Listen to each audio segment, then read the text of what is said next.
রহমতুল্লাহ। মাননীয় সদস্যবৃন্দ, দিনের কার্যসূচি অনুযায়ী প্রশ্ন জিজ্ঞাসা ও উত্তর টেবিলে উপস্থাপিত হলো।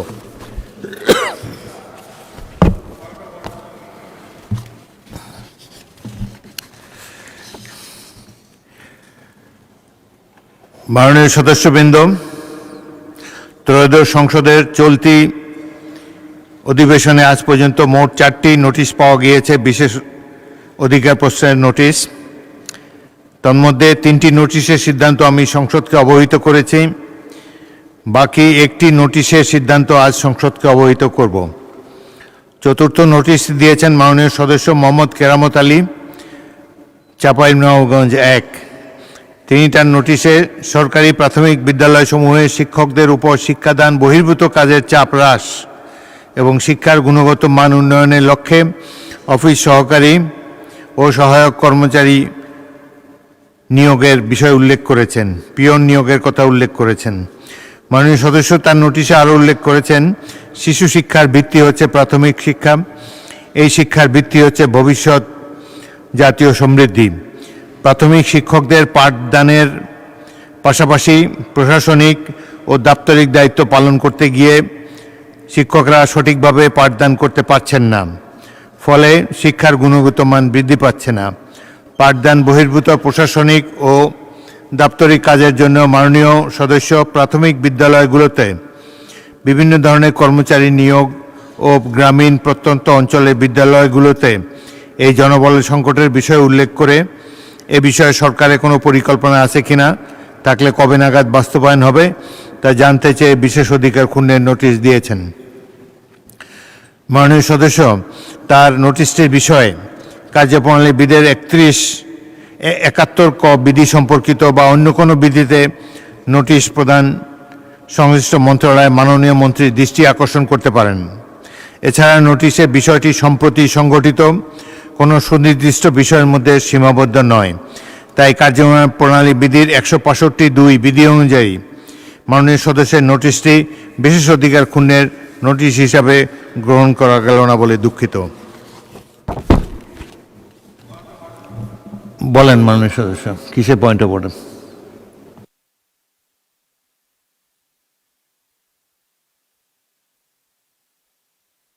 মাইক দেন। হ্যাঁ, মাননীয় স্পিকার, এই চলতি সংসদে গত 14ই জুন নীলফামারী 4 থেকে আসন থেকে নির্বাচিত মাননীয় সংসদ সদস্য বাজেটের উপর আলোচনা করতে গিয়ে উনি শহীদ মুক্তিযোদ্ধার সন্তান দাবি করেছেন, যেটা অসত্য। ওনার পিতা এখনো জীবিত আছে, এটা স্যার মাননীয় স্পিকার সংসদ কার্য বিবরণীতে এই বিষয়টা অন্তর্ভুক্ত হয়ে গেছে ইতিমধ্যেই। এই অসত্য বিবৃতিটি এক্সপান্স করার জন্য আমি মাননীয় স্পিকার আপনার কাছে সবিনয় নিবেদন করছি। ধন্যবাদ মাননীয় সদস্য। এটা তো পয়েন্ট অফ অর্ডার হলো না, কিন্তু যে মাননীয় সদস্য কথা আপনি বলছেন তিনি আমার চেম্বারে এসে বক্তব্যের অবহিত পরেই সেদিনই আমার সাথে দেখা করেছেন এবং বলেছেন যে ভুলক্রমে তার মুখ থেকে এটা বেরিয়ে এসেছে, তার পিতা এখনও জীবিত আছেন, তিনি আমাকে জানিয়েছেন। এই বিষয়টি পত্রপত্রিকাটাও এসেছে এবং উক্ত মাননীয় সদস্য তিনি নিজেও বক্তব্য দিয়ে তার ভুল স্বীকার করেছেন। এটা স্লিপ অফ টাং বা অনিচ্ছাকৃত একটি ভুল, সুতরাং এটিকে সংসদের কার্যবিবরণী থেকে এক্সপাঞ্জ করা হবে। আরেকটি বিষয় মাননীয় সদস্যবৃন্দ আপনাদের দৃষ্টি আকর্ষণ করছি, গত বৃহস্পতিবার দিনে ঢাকা থেকে নির্বাচিত মাননীয় সংসদ সদস্য আবু আশফাক হেফাজতে ইসলামের নেতা মাওলানা মামিনুল হক সম্পর্কে কথিত পরকীয়া সম্পর্কে দু একটি মন্তব্য করেছেন, যেটি অনভিপ্রেত। সেটি যেহেতু যার পক্ষে সংসদে এসে আত্মপক্ষ সমর্থন করার সুযোগ নেই, তার সম্পর্কে বিরূপ মন্তব্য করা অনুচিত। সেই জন্য আবু আশফাক সাহেবের মন্তব্য আমি এক্সপাঞ্জ করেছি। সাথে সাথে আমারও একটি বক্তব্য সেখানে আমি উল্লেখ করেছিলাম যে কোনো ব্যক্তির অন্ধকার জীবনের অন্ধকার অধ্যায় সম্পর্কে আমার বক্তব্য এসেছিল। সেই অন্ধকারাচ্ছন্ন এই অধ্যায় এটিকেও এক্সপাঞ্জ করা হলো এবং ভবিষ্যতে আপনারা সবাই কেয়ারফুল থাকবেন বাজেট বক্তৃতা বা অন্যান্য বক্তৃতায় যার পক্ষে এখানে এসে নিজকে ডিফেন্ড করা সম্ভব নয় তার উদ্দেশ্যে কোনো বিরূপ মন্তব্য আপনারা করবেন না, এটাই আশা করি। মাননীয় সদস্যবৃন্দ, এখন আমি বাজেট সম্পর্কে আলোচনায় জনাব মুজিবুর রহমান, মাননীয় সদস্য, বলুন। এটা কি পয়েন্ট অফ অর্ডার? চাচ্ছিলাম, আপনার কথাগুলো খুবই সুন্দর। আল্লাহ তাআলা কোরআন মাজিদে গীবত করতে নিষেধ করেছে, আর এই গীবত হচ্ছে কোনো মানুষের কার্যাবলী তার অসাক্ষাতে অর্থাৎ অনুপস্থিতিতে তার কথা অন্যের কাছে বলাটার নামই হচ্ছে গীবত। যদি সেটা সত্যও হয় তারপরও সেটা গীবত। আর গীবত হচ্ছে জেনা করার চাইতো একটা জঘন্য জিনিস। আর এই গীবত যদি তার মধ্যে না থাকে আর বলে, তাহলে সেটা হচ্ছে তহমত, মানে আরো ভয়ঙ্কর গুনাহ। অতএব ইসলামের দিক থেকে আপনি 100% সঠিক কথা বলেছেন। আল্লাহ তাআলা আপনার এই ডিসিশনের জন্য, সিদ্ধান্তের জন্য আল্লাহ তাআলা আপনাকে বারাকা দিবেন ইনশাআল্লাহ, যা যাও দিবেন। আসসালামু আলাইকুম ওয়া রাহমাতুল্লাহ। ধন্যবাদ মাননীয় সদস্য। এখন আমরা বাজেট অধিবেশনে সম্পর্কে সাধারণ আলোচনায় অংশগ্রহণ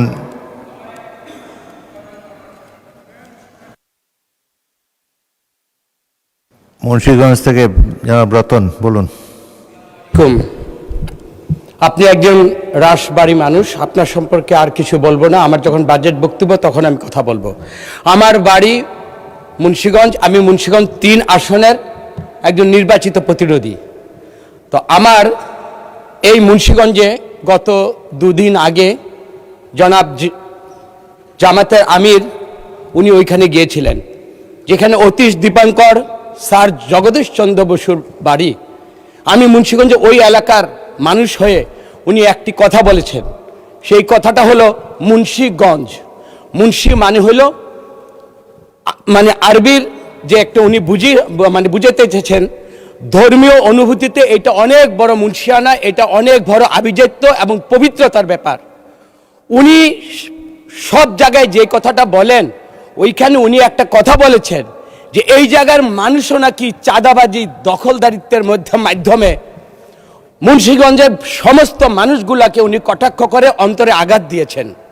উনি যখন পার্লামেন্টে থাকবেন, এখন নেই, আমি ওই এলাকার প্রতিনিধি হিসাবে, আর যদিও আমার নাম উল্লেখ করেননি, কিন্তু মুন্সিগঞ্জের মানুষের ঐতিহ্যের উপর উনি যে কথাটা বলেছেন, এই কথার বেস কি এবং কোন সত্যতা এবং কোন সততার উপরে এই কথাটা বলেছেন, উনি যখন আসবেন ওনার এই কথাটার আমি একটি সূত্র ধরে পরবর্তীতে আমি আমার বক্তব্যে আমি কথা বলবো। মাননীয় স্পিকার, আপনাকে ধন্যবাদ। মাননীয় সদস্য, এটা কোনো পয়েন্ট অফ অর্ডার হলো না, পয়েন্ট অফ অর্ডার হিসাবে গৃহীত হলো না। আর বাক স্বাধীনতা তো এখন আছে বর্তমান বাংলাদেশে, রাজনীতিবিদরা অনেক কথা বলে থাকেন। তো সংসদের বাইরে যে কথা বলা হয়েছে সেটা সংসদের বাইরে জবাব দেওয়াই ভালো। এখানে যদি তার সংসদের মধ্যে কোনো বক্তব্য দেন, সেখানে আপনার নাম উল্লিখিত থাকে, তাহলে 274 বিধিতে আপনি সেখানে জবাব দিতে পারেন। এবং আপনার এটাতে তো কোনো ডাইরেক্ট কোনো অ্যালিগেশন নাই বা কিছু, সুতরাং বাইরের কথা বাইরেই থাকুক। সংসদের মধ্যে যদি এই ধরনের কোনো আপত্তিকর কথা কেউ বলে, তখন আপনারা আপত্তি করতে পারেন, তখন বিবেচনা করে দেখব এটা পয়েন্ট অফ অর্ডার হলো কিনা। আর তাছাড়া এখন বাজেট অধিবেশন চলছে, বাজেট বক্তৃতায় আপনি এই ধরনের কথা বলতে পারেন। যদি নিজের এলাকার জনগণের উপরে যদি কোনো বিরূপ মন্তব্য কেউ করে, সে সম্বন্ধে বক্তব্য রাখতে পারবেন। ধন্যবাদ।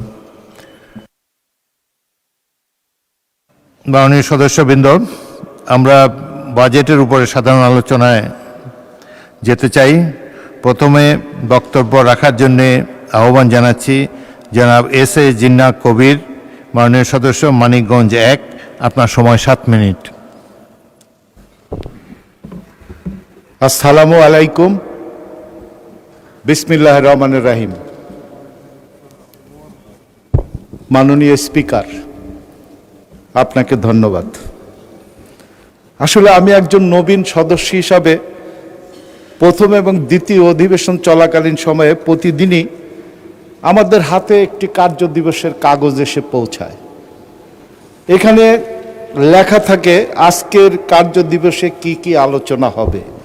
আমি ঠিক বুঝতে পারতেছি না, জানার জন্য আমি বলতে চাই যে এজেন্ডার ভিতরে আলোচনায় গিয়ে আমরা দেখি যে ম্যাক্সিমাম এজেন্ডার মধ্যে আমরা আলোচনায় থাকি না, বাইরে চলে যাই।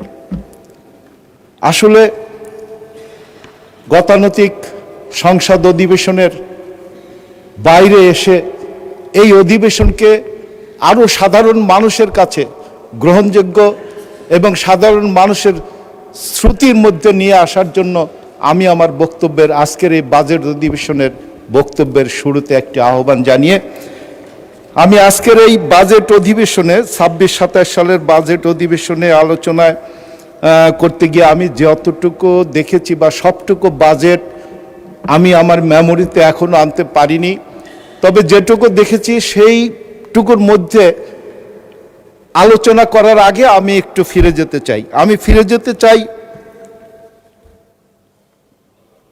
২০৮০-৮১ সালে। ২০৮০-৮১ সালে ১৯৮০-৮১ সালে ফিরে যেতে চাই।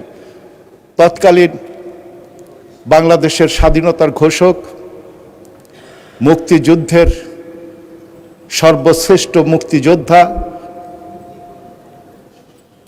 শহীদ প্রেসিডেন্ট জিয়া রহমান প্রথম যে বাজেটটি করেছিলেন, সেই বাজেটের আকার ছিলেন ৪,১০৮ কোটি টাকা।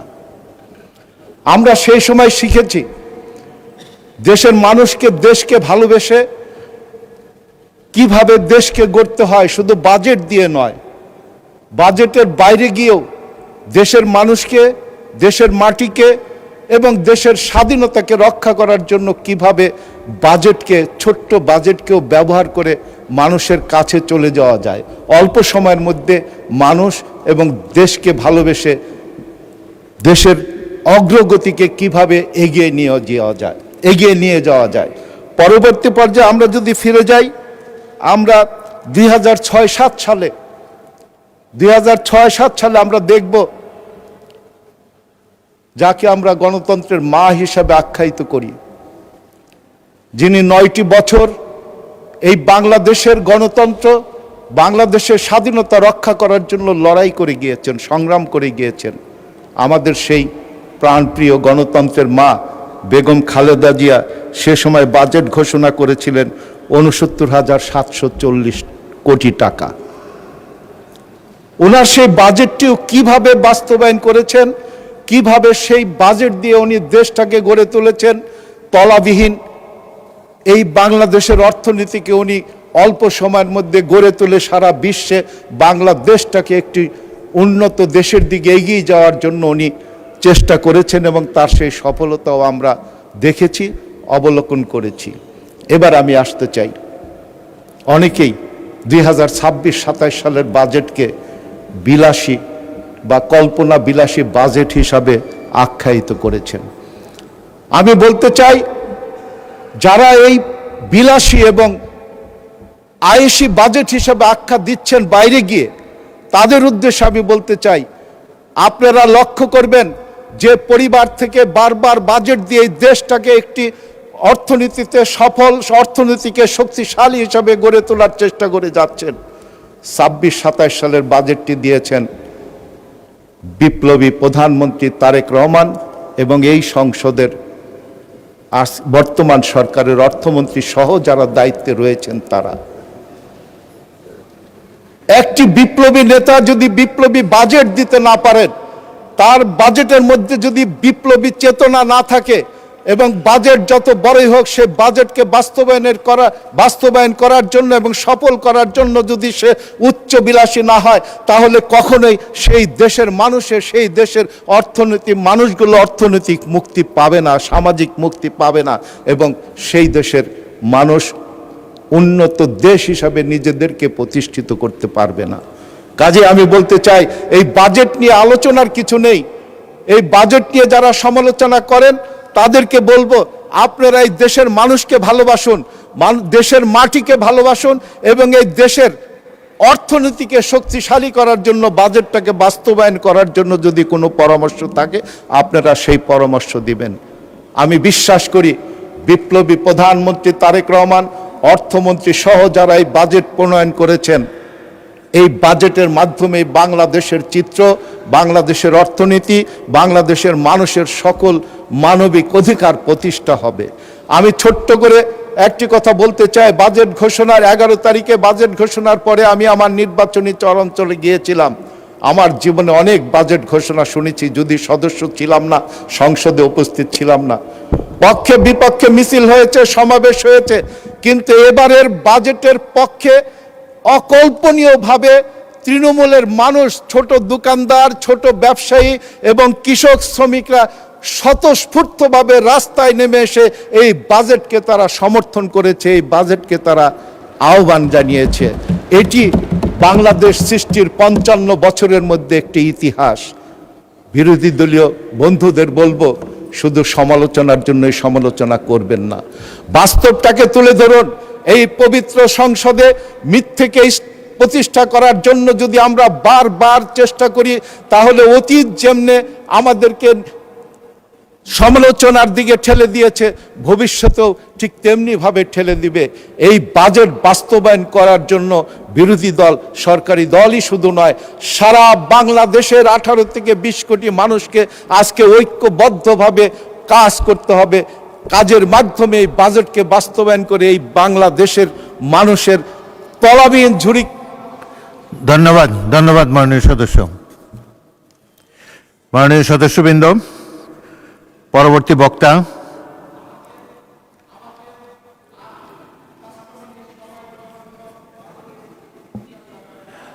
মাননীয় সদস্য, সময় তো আপনাদের হুইপ দেন, তবে যাই হোক আপনি কনক্লুড করেন 1 মিনিটে, আপনার বক্তব্য শেষ করেন 1 মিনিটে, তাহলে ছিলেন বাজেট নিয়ে। আপনি আরো আধা ঘন্টা বক্তব্য রাখতে পারবেন, আপনার সেই যোগ্যতা আছে, কিন্তু সময় তো নাই। আপনি 1 মিনিটে সাম আপ করেন প্লিজ। ধন্যবাদ মাননীয় স্পিকার।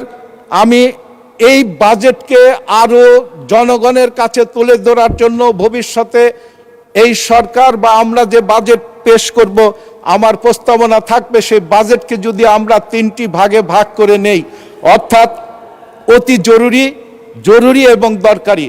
আমাদের যে খাতগুলো রয়েছে, যে খাতে আমরা বাজেট প্রণয়ন করি, সেই খাতগুলোকে যদি 3টি ভাগে ভাগ করে জরুরি, অতি জরুরি, জরুরি এবং দরকারি, এই খাতগুলোকে ভাগ করে যদি আমরা বাজেটটা প্রণয়ন করি এবং বাজেটটা পেশ করি, আমার মনে হয় বাংলাদেশের সাধারণ মানুষ, প্রান্তিকে যারা বাস করে, তারা সেই বাজেটটাকে আরো সাদরে, আরো ভালোভাবে বুঝতে পারবে এবং গ্রহণ করতে পারবে। ধন্যবাদ স্পিকার আপনাকে। পরবর্তী বক্তা মহিলা আসনের মাননীয় সদস্য ব্যারিস্টার শাকিলা ফারজানা, আপনার সময় 8 মিনিট। বিসমিল্লাহির রহমানির রহিম। মাননীয় স্পিকার, আপনাকে ধন্যবাদ। মাননীয় স্পিকার, প্রশ্ন আসতে পারে বিএনপি সরকারের 2026-27 অর্থবছরের ঘোষিত বাজেটের মূল দর্শন কি? এর উত্তর একটাই, সবার আগে বাংলাদেশ। আরেকটি গুরুত্বপূর্ণ প্রশ্ন হলো, এই সরকারের রাজনৈতিক অঙ্গীকার কার জন্য? এর উত্তর স্পষ্ট, বাংলাদেশ নামক রাষ্ট্রের নাগরিকের জন্য।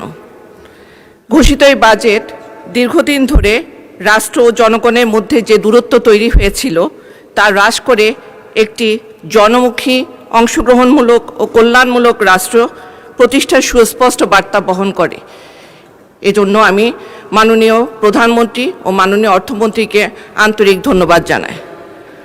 মাননীয় স্পিকার, বিরোধী দলের সম্মানিত সদস্যরা অনেক সময় অভিযোগ করেন যে বিএনপি জুলাই গণ অভ্যুত্থানের চেতনাকে ধারণ করে না এবং এই বাজেট জুলাইয়ের আকাঙ্ক্ষার প্রতিফলন ঘটেনি। তাদের অবগতির জন্য আমি বলতে চাই, ঘোষিত বাজেটে জুলাই অভ্যুত্থানে শহীদ পরিবারের জন্য মাসিক 20,000 টাকা এবং আহতদের এ, বি ও সি ক্যাটাগরিতে যথাক্রমে 20, 15 ও 10,000 টাকা মাসিক ভাতা প্রদানের ঘোষণা দেওয়া হয়েছে। আমরা যেমন মহান মুক্তিযুদ্ধের ইতিহাসকে বিস্তৃত হতে দিতে পারি না মাননীয় স্পিকার, তেমনি জুলাইয়ের আত্মত্যাগ ও আকাঙ্ক্ষাকেও আমরা বিসর্জন দিতে পারি না। শহীদ ও যোদ্ধাদের প্রতি রাষ্ট্রের দায়িত্ব পালনের এই উদ্যোগেই প্রমাণ করে এ বাজেট জুলাইয়ের চেতনার যথার্থ প্রতিফলন রয়েছে। মাননীয় স্পিকার, এবারে বাজেটের একটি সময়োপযোগী ও গুরুত্বপূর্ণ দিক হল স্পোর্টস ইকোনমিকে অগ্রাধিকার প্রদান। এর আওতায় জাতীয় দলের খেলোয়াড়দের মাসিক সম্মানী প্রদান, নতুন করে স্পোর্টস প্রতিযোগিতার জন্য 200 কোটি টাকা বরাদ্দ, 12 থেকে 14 বছর বয়সী প্রতিভাবান ক্রীড়া শিক্ষার্থীদের জন্য বৃত্তির ব্যবস্থা এবং 64টি জেলায় 64টি স্পোর্টস ভিলেজ প্রতিষ্ঠার উদ্যোগ গ্রহণ করা হয়েছে। মাননীয় স্পিকার, খেলাধুলাকে শুধু বিনোদন নয় বরং একটি সম্ভাবনাময় ইন্ডাস্ট্রি হিসেবে বিবেচনা করে এই বাজেটে যে গুরুত্ব দেওয়া হয়েছে তা যুব সমাজের জন্য বিকাশ, কর্মসংস্থান সৃষ্টি এবং আন্তর্জাতিক অঙ্গনে বাংলাদেশের অবস্থান সুদৃঢ় করতে গুরুত্বপূর্ণ ভূমিকা রাখবে। মাননীয় স্পিকার, ক্রীড়া খাতে বিনিয়োগ মানে শুধু অবকাঠামো নির্মাণ নয়, এটি একটি সুস্থ, দক্ষ, কর্মক্ষম প্রজন্ম গঠনের বিনিয়োগ। এই উদ্যোগ ভবিষ্যতে বাংলাদেশের স্পোর্টস ইন্ডাস্ট্রিকে একটি নতুন উচ্চতায় নিয়ে যাবে। মাননীয় স্পিকার, আপনার মাধ্যমে সরকারের কাছে আমার বিনীত আহ্বান, স্পোর্টস ইকোনমিকে আরও এগিয়ে নিতে স্পোর্টস সায়েন্টিস্ট, বিশ্ববিদ্যালয় পর্যায়ে স্পোর্টস এক্সপার্টস এবং গবেষকদের সম্পৃক্ত করে এটি আধুনিক ও টেকসই স্পোর্টস ইন্ডাস্ট্রি গড়ে তোলার উদ্যোগ গ্রহণ করা হোক। মাননীয় স্পিকার, বাজেটের আরেকটি সম্ভাবনাময় দিক হল ক্রিয়েটিভ ইকোনমিকে গুরুত্ব প্রদান। সৃজনশীল অর্থনীতির বিকাশের মাধ্যমে 5 লক্ষ নতুন কর্মসংস্থান সৃষ্টির লক্ষ্যে আমাদের তরুণ প্রজন্মের মেধা, দক্ষতা, উদ্ভাবনী শক্তিকে কাজে লাগানোর একটি গুরুত্বপূর্ণ সুযোগ সৃষ্টি করবে। মাননীয় স্পিকার, আন্তর্জাতিক বাজারে বাংলাদেশের পণ্যের প্রতিযোগিতার সক্ষমতা বৃদ্ধি এবং নকশাগত মানোন্নয়নের লক্ষ্যে দেশীয় ডিজাইনারদের সমন্বয়ে ন্যাশনাল পুল অফ ডিজাইনার্স গঠনের উদ্যোগে এটি সময়োপযোগী পদক্ষেপ। এটি আমাদের শিল্প, সংস্কৃতি ও সৃজনশীলতাকে বৈশ্বিক অঙ্গনে নতুন পরিচিতি দেবে।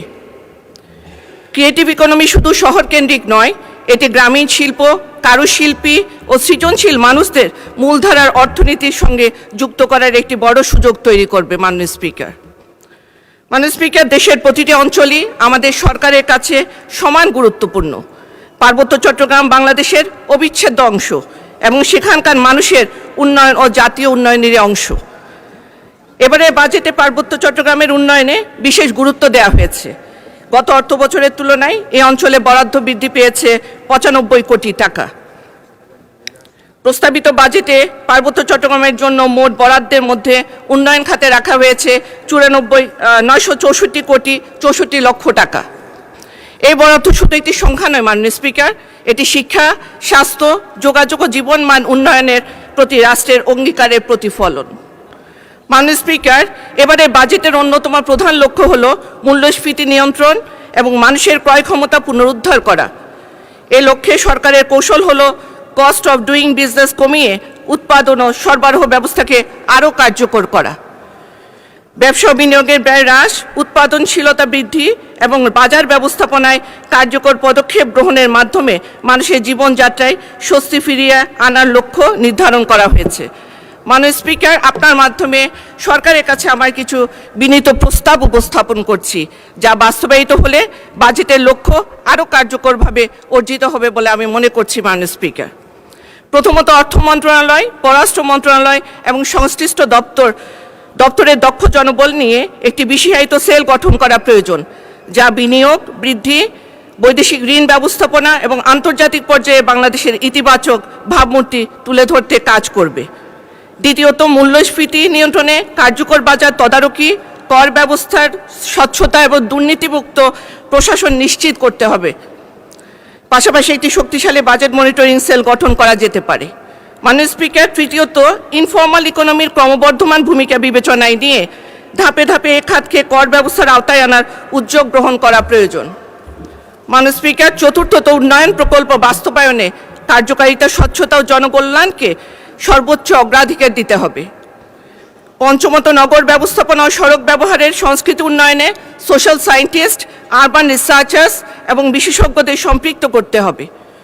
বিশেষ করে চালক ও ব্যবহারকারীদের জন্য প্রশিক্ষণ কর্মসূচি গ্রহণ করা প্রয়োজন। মাননীয় স্পিকার, ষষ্ঠত, ভূমিকম্প সহ সকল প্রাকৃতিক দুর্যোগ মোকাবেলায় আমাদের মানবিক বাজেটে আর্থকোয়েককে স্পেশাল ফোকাস দিয়ে আলাদা বরাদ্দ দেওয়া উচিত বলে আমি মনে করি। সপ্তমত, বাংলাদেশের জাতীয় ফল কাঁঠাল, কাঁঠালের জুস, উৎপাদিত আম, আমের জুস, ডাবের পানি ও অন্যান্য ফলজাত পণ্য অত্যন্ত পুষ্টিকর এবং জনপ্রিয়। এসব ফলের বাণিজ্যিক সংরক্ষণ ও প্রক্রিয়াজাতকরণে বিনিয়োগ বৃদ্ধি করা গেলে দেশের মানুষ সারা বছর সাশ্রয়ী মূল্যে পুষ্টিকর খাদ্য পাবে এবং রপ্তানির মাধ্যমে বিপুল বৈদেশিক মুদ্রা অর্জনের সুযোগ তৈরি হবে। তাই এ খাতের উন্নয়নে বাজেটে বিশেষ বরাদ্দ ও প্রয়োজনীয় পদক্ষেপ গ্রহণ করা জরুরি। মাননীয় স্পিকার, আমি বিশ্বাস করি এসব উদ্যোগ গ্রহণের মাধ্যমে এবারে বাজেট শুধু একটি আর্থিক পরিকল্পনা নয়, বরং একটি নিরাপদ, সমৃদ্ধ ও জনকল্যাণমুখী বাজেট বাংলাদেশের ভিত্তি হিসেবে প্রতিষ্ঠিত হবে। সবশেষে আমি বলতে চাই, রাষ্ট্র তখনই তার বাজেট সত্যিকার অর্থে সফল হয় যখন সে বাজেট কেবল হিসেব মেলায় না, বরং সময়ের চ্যালেঞ্জকে অতিক্রম করে এটি জাতিকে তার সম্ভাবনার দিকে এগিয়ে নিয়ে যায়। কারণ বাজেটের প্রকৃত শক্তি তার ব্যয়ের পরিমাণ নয়, বরং তা একটি জাতিকে কতদূর পর্যন্ত ভাবতে শেখায়, কতদূর পর্যন্ত ভাবতে শেখায়, কতদূর পর্যন্ত এগোতে সাহায্য করে, তার মধ্যেই নিহিত। মাননীয় স্পিকার, আমার রাজনৈতিক দল বাংলাদেশ জাতীয়তাবাদী দল বিএনপি আমার মরহুম পিতা জনাব সৈয়দ ওয়াহিদুল আলমকে চট্টগ্রাম 5 আসন থেকে বারবার মনোনয়ন প্রদান করেছিলেন। তিনি জনগণের ভালোবাসা ও ভোটে নির্বাচিত হয়ে এ মহান সংসদে। ধন্যবাদ মাননীয় সদস্য। আচ্ছা, 1 মিনিটে কনক্লুড করুন প্লিজ। 1 মিনিট। তিনি জনগণের ভালোবাসা ও ভোটে নির্বাচিত হয়ে মহান সংসদের হুইপ ও সংসদ সদস্য হিসেবে অত্যন্ত নিষ্ঠা ও সততা, দায়িত্বশীলতার সাথে দায়িত্ব পালন করেছিলেন। আমার মরহুম পিতার প্রতি দলের যে আস্থা ও বিশ্বাস ছিল, সেই ধারাবাহিকতায় জাতীয়তাবাদী দল বিএনপির চেয়ারম্যান ও মাননীয় প্রধানমন্ত্রী জনাব তারেক রহমান আমার প্রতি সেই আস্থা রেখে আমাকে জনগণের অধিকার রক্ষা, তাদের পাশে থেকে কাজ করার জন্য এই মহান সংসদের সদস্য হওয়ার সুযোগ দিয়েছেন। এজন্য আমি মাননীয় প্রধানমন্ত্রী ও দলের সিনিয়র নেতৃবৃন্দের কাছে অত্যন্ত কৃতজ্ঞ। মাননীয় স্পিকার, আমি গভীরভাবে শ্রদ্ধার সাথে স্মরণ করছি স্বাধীনতার ঘোষক শহীদ প্রেসিডেন্ট জিয়াউর রহমান, দেশমাতা বেগম খালেদা জিয়া, আরাফাত রহমান কোকো, মহান মুক্তিযুদ্ধের সকল শহীদ, পিলখানার শহীদ, শাপলা চত্বরের আলেম ওলামা এবং 2024 সালের গণ অভ্যুত্থানের সকল শহীদদের। আমি তাদের আত্মার মাগফিরাত কামনা করছি। মাননীয় স্পিকার, আমার নির্বাচনী এলাকা চট্টগ্রাম 5 সাধারণ মানুষ আজ কিছু সামাজিক ব্যাধির কারণে গভীর উদ্বেগের মধ্যে রয়েছে। মাদক সেবন, মাদক ব্যবসা, জুয়া এবং কিশোরকে। ধন্যবাদ মাননীয় সদস্য।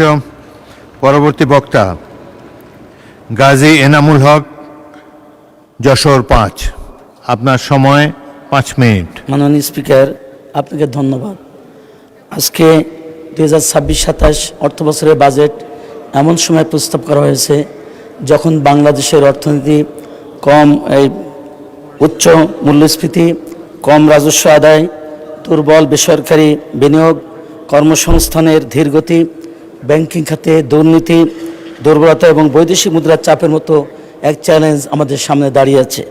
মাননীয় স্পিকার, বাজেটের মূল দর্শন তো এটা হওয়া উচিত, মানব উন্নয়ন, সামাজিক সুরক্ষা, কর্মসংস্থান, উদ্যোক্তা উন্নয়ন এবং বেসরকারি খাত নির্ভর প্রবৃদ্ধির মাধ্যমে অর্থনৈতিক পুনরুদ্ধার। তবে বাজেটের সাফল্য শুধু বরাদ্দের পরিমাণের উপর নির্ভর করবে না, বরং বাস্তবায়নের দক্ষতা, রাজস্ব আহরণ এবং প্রকল্প ব্যবস্থাপনার উপর নির্ভর করবে। মাননীয় স্পিকার, বর্তমান প্রস্তাবিত এই বাজেটের যে ভালো সূচক আছে সেটা আমি স্বীকার করছি। এক, বাজেটের শিক্ষা, স্বাস্থ্য এবং সামাজিক সুরক্ষা নিরাপত্তা খাতে গুরুত্ব বৃদ্ধি, এটা একটি এই বাজেটের ইতিবাচক দিক। দ্বিতীয়ত, বার্ষিক উন্নয়ন কর্মসূচিতে শিক্ষা ও স্বাস্থ্য খাতের বরাদ্দ বৃদ্ধি বাজেটের আরও একটি ভালো দিক। তৃতীয়ত, বাজেটের সামাজিক কল্যাণ এবং বিশেষ চাহিদা সম্পন্ন গোষ্ঠীর জন্য সহায়তা রাখা হয়েছে। এটা সমাজ কল্যাণ মন্ত্রণালয়ের অধীনে বিশেষ চাহিদা সম্পন্ন জনগোষ্ঠীর উন্নয়নের সহায়তায় 14,500 কোটি টাকা বরাদ্দ রাখা হয়েছে। এটি অন্তর্ভুক্তিমূলক বাজেটের একটি ভালো দিক। মাননীয় স্পিকার, চতুর্থত, বাজেটটি শুধু অবকাঠামো নয়, বরং কর্মসংস্থান, উদ্যোক্তা উন্নয়ন, শিক্ষা, স্বাস্থ্য, সামাজিক সুরক্ষাকে গুরুত্ব দিয়েছে। এটি দীর্ঘদিনের অবকাঠামো কেন্দ্রিক বাজেট চিন্তা থেকে কিছুটা মানবমুখী করার চেষ্টা করা হয়েছে। এটা হচ্ছে বর্তমান প্রস্তাবিত বাজেটের একটি ভালো দিক। মাননীয় স্পিকার, এই বাজেটের কিছু খারাপ দিক আছে যেটা আমি সরকার দলীয় মাননীয় সংসদ সদস্যদেরকে বিবেচনা করার জন্য বলবো। সেটা হচ্ছে বাজেটের সবচেয়ে বড় দুর্বলতা হচ্ছে রাজস্ব আহরণের লক্ষ্যমাত্রা অতিরিক্ত আশাবাদী। 2026-27 অর্থ বছরে আমরা জানি লক্ষ্যমাত্রা ধরা হয়েছে 6,95,000 কোটি টাকা, কিন্তু আমরা বিগত বছরের তুলনায় এটা দেখি 18.2% বেড়েছে। কিন্তু 2025-26 অর্থ বছরের প্রকৃত রাজস্ব প্রবণতার উপর ভিত্তি করলে 2026-27 সালের এই লক্ষ্যমাত্রা অর্জনের প্রায় 54.4% প্রবৃদ্ধি প্রয়োজন হবে, যা অত্যন্ত কঠিন। অর্থাৎ বাজেটের ব্যয় পরিকল্পনা বড় হলেও সেই ব্যয় নির্বাহের জন্য প্রয়োজনীয় রাজস্ব আহরণ অনিশ্চিত হয়ে পড়বার আশঙ্কা রয়েছে মাননীয় স্পিকার। দ্বিতীয়ত, মূল্যস্ফীতির লক্ষ্যমাত্রা বাস্তব তুলনায় আশাবাদী। আমরা বাজেটে 2026 অর্থ বছরের মূল্যস্ফীতির লক্ষ্য ধরা হয়েছে 7.5, কিন্তু 2026 সালের মে মাসে 12 মাসের যে গড় মূল্যস্ফীতি ধরা হয়েছে ছিল 8.63 এবং পয়েন্ট টু পয়েন্ট মূল্যস্ফীতি ছিল 9.42। তাই খাদ্য সরবরাহ, জ্বালানি সরবরাহ, মুদ্রানীতি ও সরকারি ব্যয়ের উৎপাদনশীল ব্যবহার নিশ্চিত না হলে মূল্যস্ফীতি লক্ষ্যমাত্রা অর্জন কঠিন হয়ে পড়বে মাননীয় স্পিকার। মাননীয় স্পিকার, বেসরকারি বিনিয়োগ ও ঋণ প্রবৃদ্ধির লক্ষ্য অনিশ্চিত। বাজেটে বেসরকারি খাতে ঋণ প্রবৃদ্ধির লক্ষ্য 9.4 ধরা হলেও 2026 সালের এপ্রিল পর্যন্ত বেসরকারি খাতে ঋণ প্রবৃদ্ধির মাত্রা ছিল 4.75। সরকার ব্যাংক খাত থেকে বেশি ঋণ নিলে বেসরকারি খাতে ঋণ প্রবাহ আরও কমে যাবে। এটা হচ্ছে এই বাজেটের জন্য একটা ঝুঁকি। মাননীয় স্পিকার, বার্ষিক উন্নয়ন বাজেটের একটি বড় সমস্যা হলো 2026-27 অর্থ বছরে এডিবিতে ধরা হয়েছে 3 লক্ষ কোটি টাকা, যা 2025-26 অর্থ বছরের এডিবির তুলনায় 30.4% বেশি। কিন্তু 2025-26 অর্থ বছরের প্রথম 10 মাসে এডিবির বাস্তবায়ন হয়েছিল মাত্র 35.4%। মাননীয় স্পিকার, এই বাজেটের আরেকটা মন্দ দিক হচ্ছে প্রকল্প বাস্তবায়নে বিলম্ব ও ক্যারিওভার প্রকল্পের সংখ্যা বেশি। আমরা 2026-27 অর্থ বছরে 377টি ক্যারিওভার প্রকল্প রয়েছে এবং কনক্লুডিং এবং ক্যারিওভার মিলে মোট 780টি প্রকল্প শেষ হওয়ার কথা, কিন্তু পরিকল্পনা কমিশন মাত্র 231টি প্রকল্প 2026-27 অর্থ বছরে শেষ হতে পারে বলে চিহ্নিত করেছে। এর অর্থ অনেক প্রকল্প বরাদ্দ পেলেও সময় মতো তা শেষ হওয়ার সম্ভাবনা কম। মাননীয় স্পিকার, আমার সময় ফুরিয়ে আসার কারণে আমি আপনার কাছে নিবেদন করব, আমি আমার প্রস্তাবনা এবং মূল্যায়নটা বলার জন্য ঘাটতি বাজেটের মধ্যে যেই এটাকে গুরুত্ব দেওয়া দরকার, যেমন স্থানীয় সরকার, পল্লী উন্নয়ন, শিল্প, অর্থনীতি, সার্ভিস।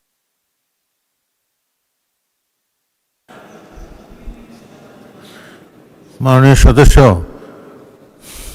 2 মিনিটে আপনার বক্তব্য শেষ করেন। এই কাটছাঁট করার কারণে স্থানীয় সরকার, পল্লী উন্নয়ন খাতে এবং গ্রামীণ অবকাঠামোর উন্নয়ন সেখানে ক্ষতিগ্রস্ত হবে এবং শিল্প, অর্থনীতি, সার্ভিস এখানেও কমাবার কারণে এখানে বিনিয়োগ, উৎপাদন, কর্মসংস্থান সহায়ক কার্যক্রম দুর্বল হবে। বিজ্ঞান ও তথ্যপ্রযুক্তি খাতে বরাদ্দ কম, ডিজিটাল রূপান্তর, উদ্ভাবন ভিত্তিক অর্থনীতির জন্য নেতিবাচক সংকেত। মাননীয় স্পিকার, সবচেয়ে বেশি সমস্যা এই বাজেটের সেটা হচ্ছে বাজেটে মানব উন্নয়নমুখী ও সামাজিক কথা বলা হলেও শিক্ষা, স্বাস্থ্য, সামাজিক নিরাপত্তায় বরাদ্দ বৃত্তি ইতিবাচক হলেও রাজস্ব আহরণ যদি লক্ষ্যমাত্রা অনুযায়ী না হয় তাহলে এই খাতের কার্যকর বাস্তবায়ন বাধাগ্রস্ত হয়ে যাবে। মাননীয় স্পিকার, ব্যাংক ঋণের ঝুঁকি।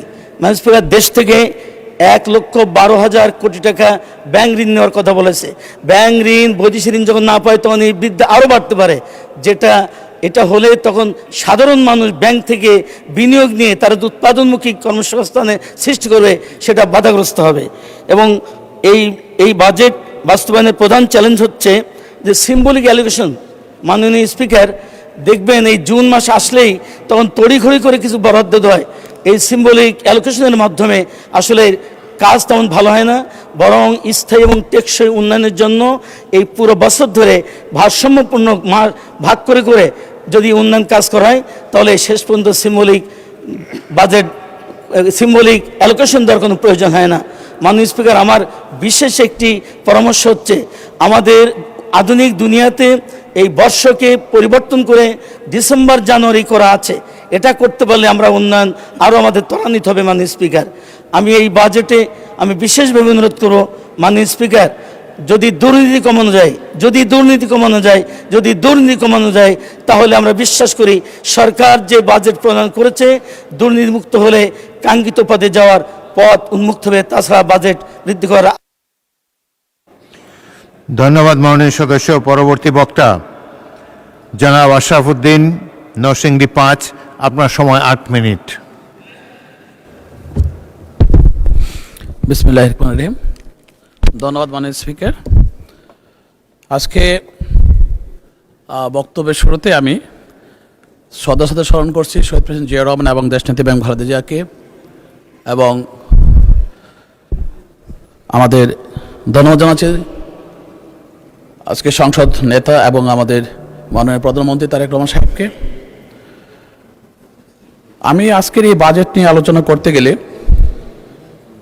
আমি সর্বপ্রথম একটা কথা বলবো, সেটা হলো যে এই বাজেটটা এমন একটা সময় আমাদেরকে দিতে হয়েছে যখন কিনা ফ্যাসিস্টের রেখে যাওয়া কঠিন একটা পরিস্থিতি মোকাবেলা করে অন্তর্বর্তী সরকার কোনো রকমের দেশ পরিচালনা করে তার জিডিপি যে অবস্থায় নিয়ে এসেছে, বিশেষ করে বিএনপির 2005 এবং 6 অর্থ বছরে জিডিপি 6.78 পর্যায়ে পৌঁছেছিল, কিন্তু আজকে আমরা অত্যন্ত দুঃখের সাথে আমাদের এই বাজেট দিতে হচ্ছে যে আমরা 6.5-এর সেই টার্গেট নিয়ে বাজেট দিচ্ছি।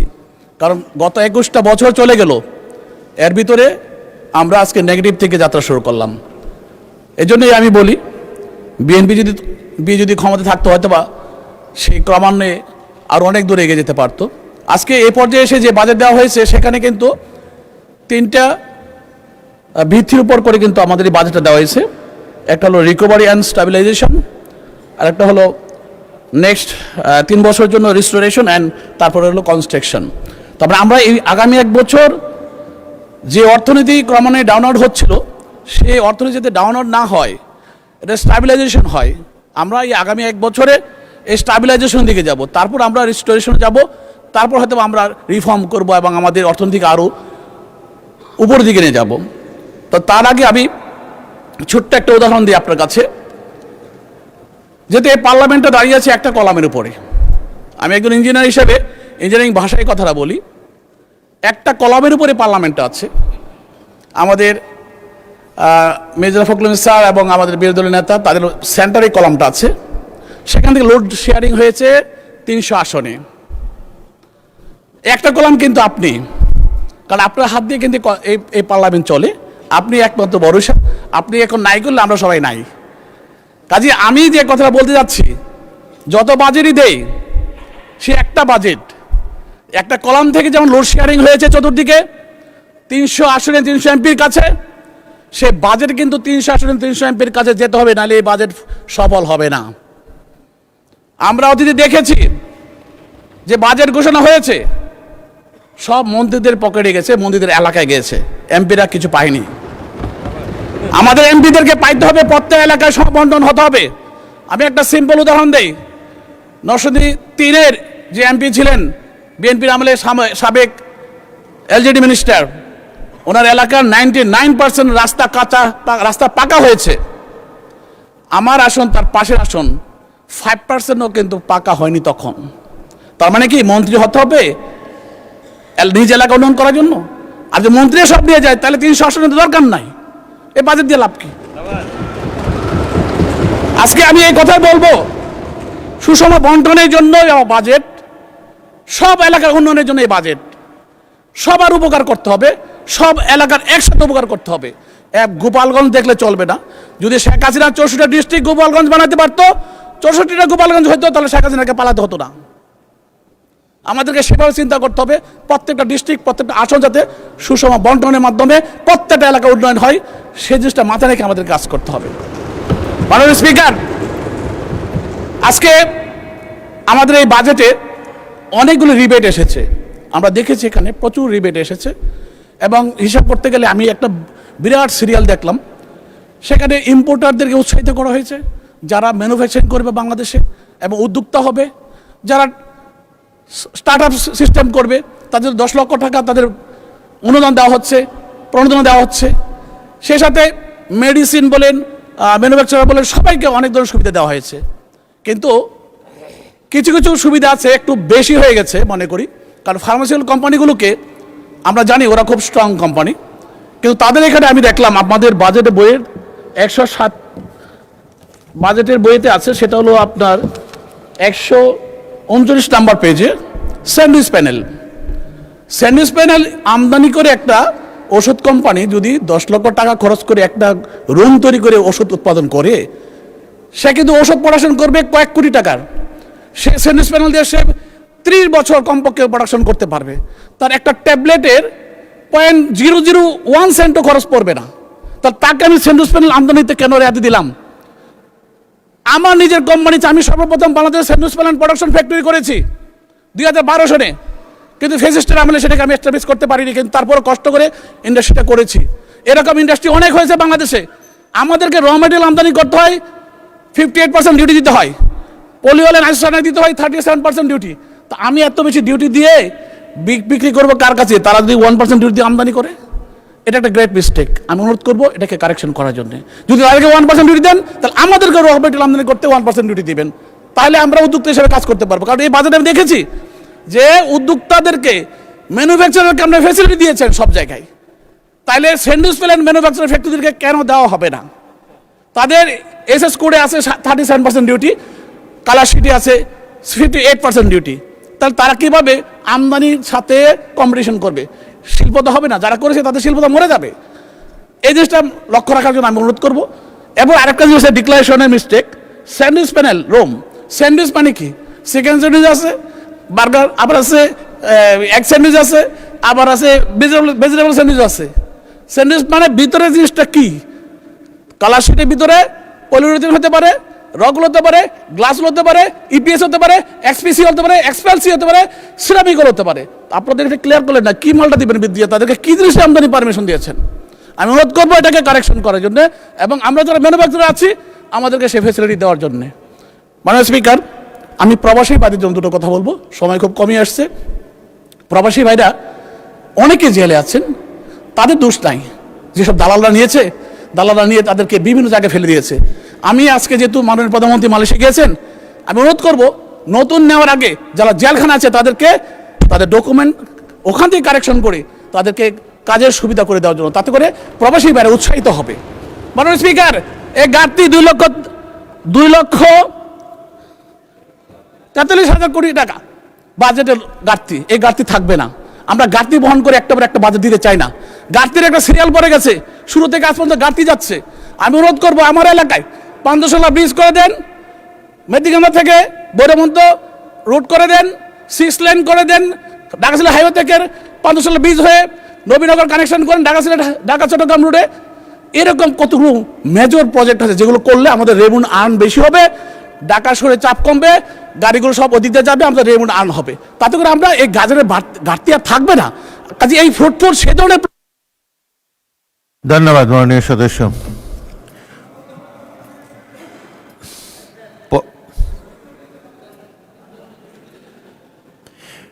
মাননীয় সদস্য 1 মিনিটে সাম আপ করেন।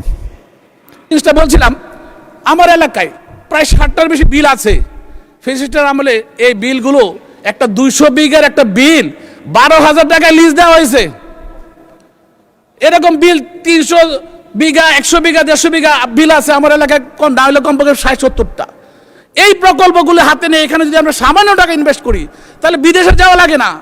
এখানে অর্থ ব্যয় করে মাছের চাষ করব, হাঁসের চাষ করব, গরু ছাগল এইগুলির আমরা খাবার করব। শহীদ প্রেসিডেন্ট জিয়াউর যে পরিকল্পনা করেছেন সেই পরিকল্পনা যে আমরা কাজ করব, তাহলে এই বাজেট থাকবে না, এই বাজেটে ঘাটতি থাকবে না। আমরা নতুনভাবে বাংলাদেশকে সাজাতে চাই, এখানে উদ্যোক্তা তৈরি করতে চাই, নিজের পায়ে দাঁড়া করাতে চাই। তাহলে আমাদের দরকার হবে এই শহীদ প্রেসিডেন্ট জিয়াউর রহমানের ওই জায়গায় আবার ফিরে যেতে হবে, কৃষি উন্নয়ন করতে হবে। কৃষির সেই পণ্য কৃষকের কাছ থেকে যাতে মানুষের দূরঘরে পৌঁছে যায়, কোনো মধ্যস্বত্বভোগী না থাকে, সেই সেন্সে কোল্ড স্টোরেজ করা এবং অনলাইন ভিত্তিক ডিমান্ড বেস ভিত্তিক পড়াশোনা করার জন্য আমাদেরকে প্ল্যান করতে। পরবর্তী বক্তা মহিলা আসন 302 সদস্য শিরিন সুলতানা, আপনার সময় 8 মিনিট।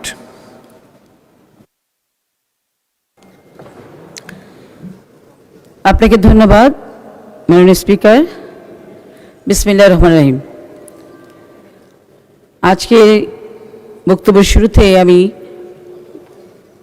গভীর শ্রদ্ধার সাথে স্মরণ করছি বাংলাদেশের স্বাধীনতার ঘোষক, বহুদলীয় গণতন্ত্রের প্রবক্তা শহীদ রাষ্ট্রপতি জিয়াউর রহমানকে। আমি শ্রদ্ধার সাথে স্মরণ করছি গণতন্ত্রের আপসের নেত্রী, মা মাটি মানুষের নেত্রী, যিনি আজকে বেঁচে থাকলে সবচেয়ে বেশি খুশি হতেন আমাদেরকে আজকে এই অবস্থানে দেখে। আজকে এই মুহূর্তে আমি তাকে স্মরণ করছি এবং তার রুহের মাগফিরাত কামনা করছি।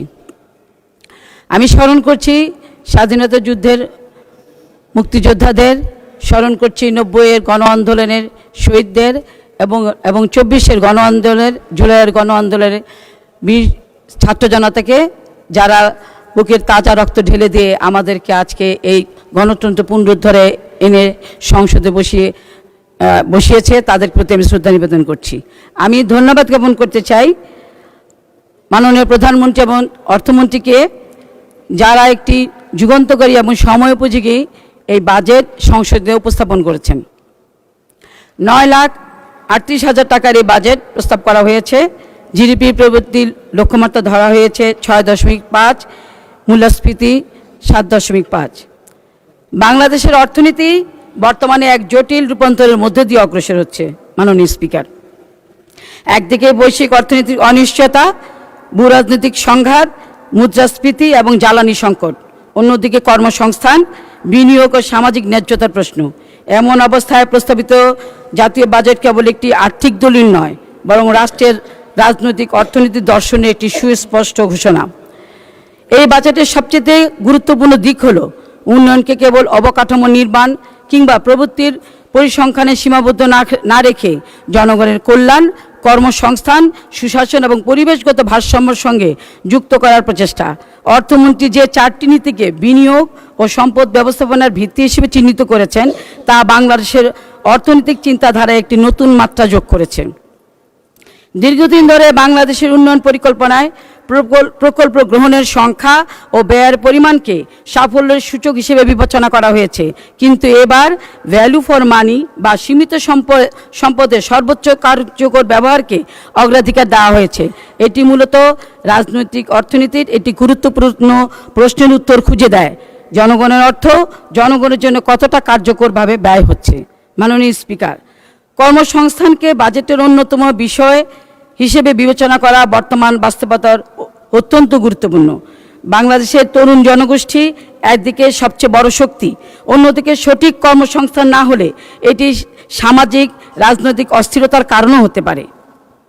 তাই সরকারি বিনিয়োগের সঙ্গে কর্মসংস্থান সৃষ্টির প্রত্যক্ষ সম্পর্ক স্থাপনের এই প্রচেষ্টা অর্থনীতির পাশাপাশি সামাজিক স্থিতিশীলতারও জন্য গুরুত্বপূর্ণ। পরিবেশগত বিবেচনাকে বিনিয়োগের নীতির অংশ করা বাংলাদেশের জন্য একটি কৌশলগত সিদ্ধান্ত। জলবায়ু পরিবর্তনের অভিঘাতের সবচেয়ে ঝুঁকিপূর্ণ দেশগুলোর মধ্যে বাংলাদেশ অন্যতম।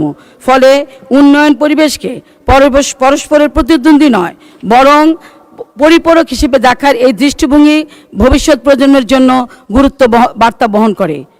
মাননীয় স্পিকার, বাজেটের আরেকটি উল্লেখযোগ্য দিক হল সরকারের ঘোষিত 3R স্ট্র্যাটেজি। রাজনৈতিক অর্থনীতির ভাষায় এটি মূলত একটি ধাপে ধাপে রাষ্ট্রীয় পুনর্গঠনের কর্মসূচি। প্রথম ধাপ রিকভারি অ্যান্ড স্ট্যাবিলাইজেশন, মূলত সংকট মোকাবেলার পরিকল্পনা, অর্থনীতিতে আস্থা ফিরিয়ে আনা, মুদ্রাস্ফীতি নিয়ন্ত্রণ এবং আর্থিক শৃঙ্খলা প্রতিষ্ঠা এই পর্যায়ের মূল লক্ষ্য।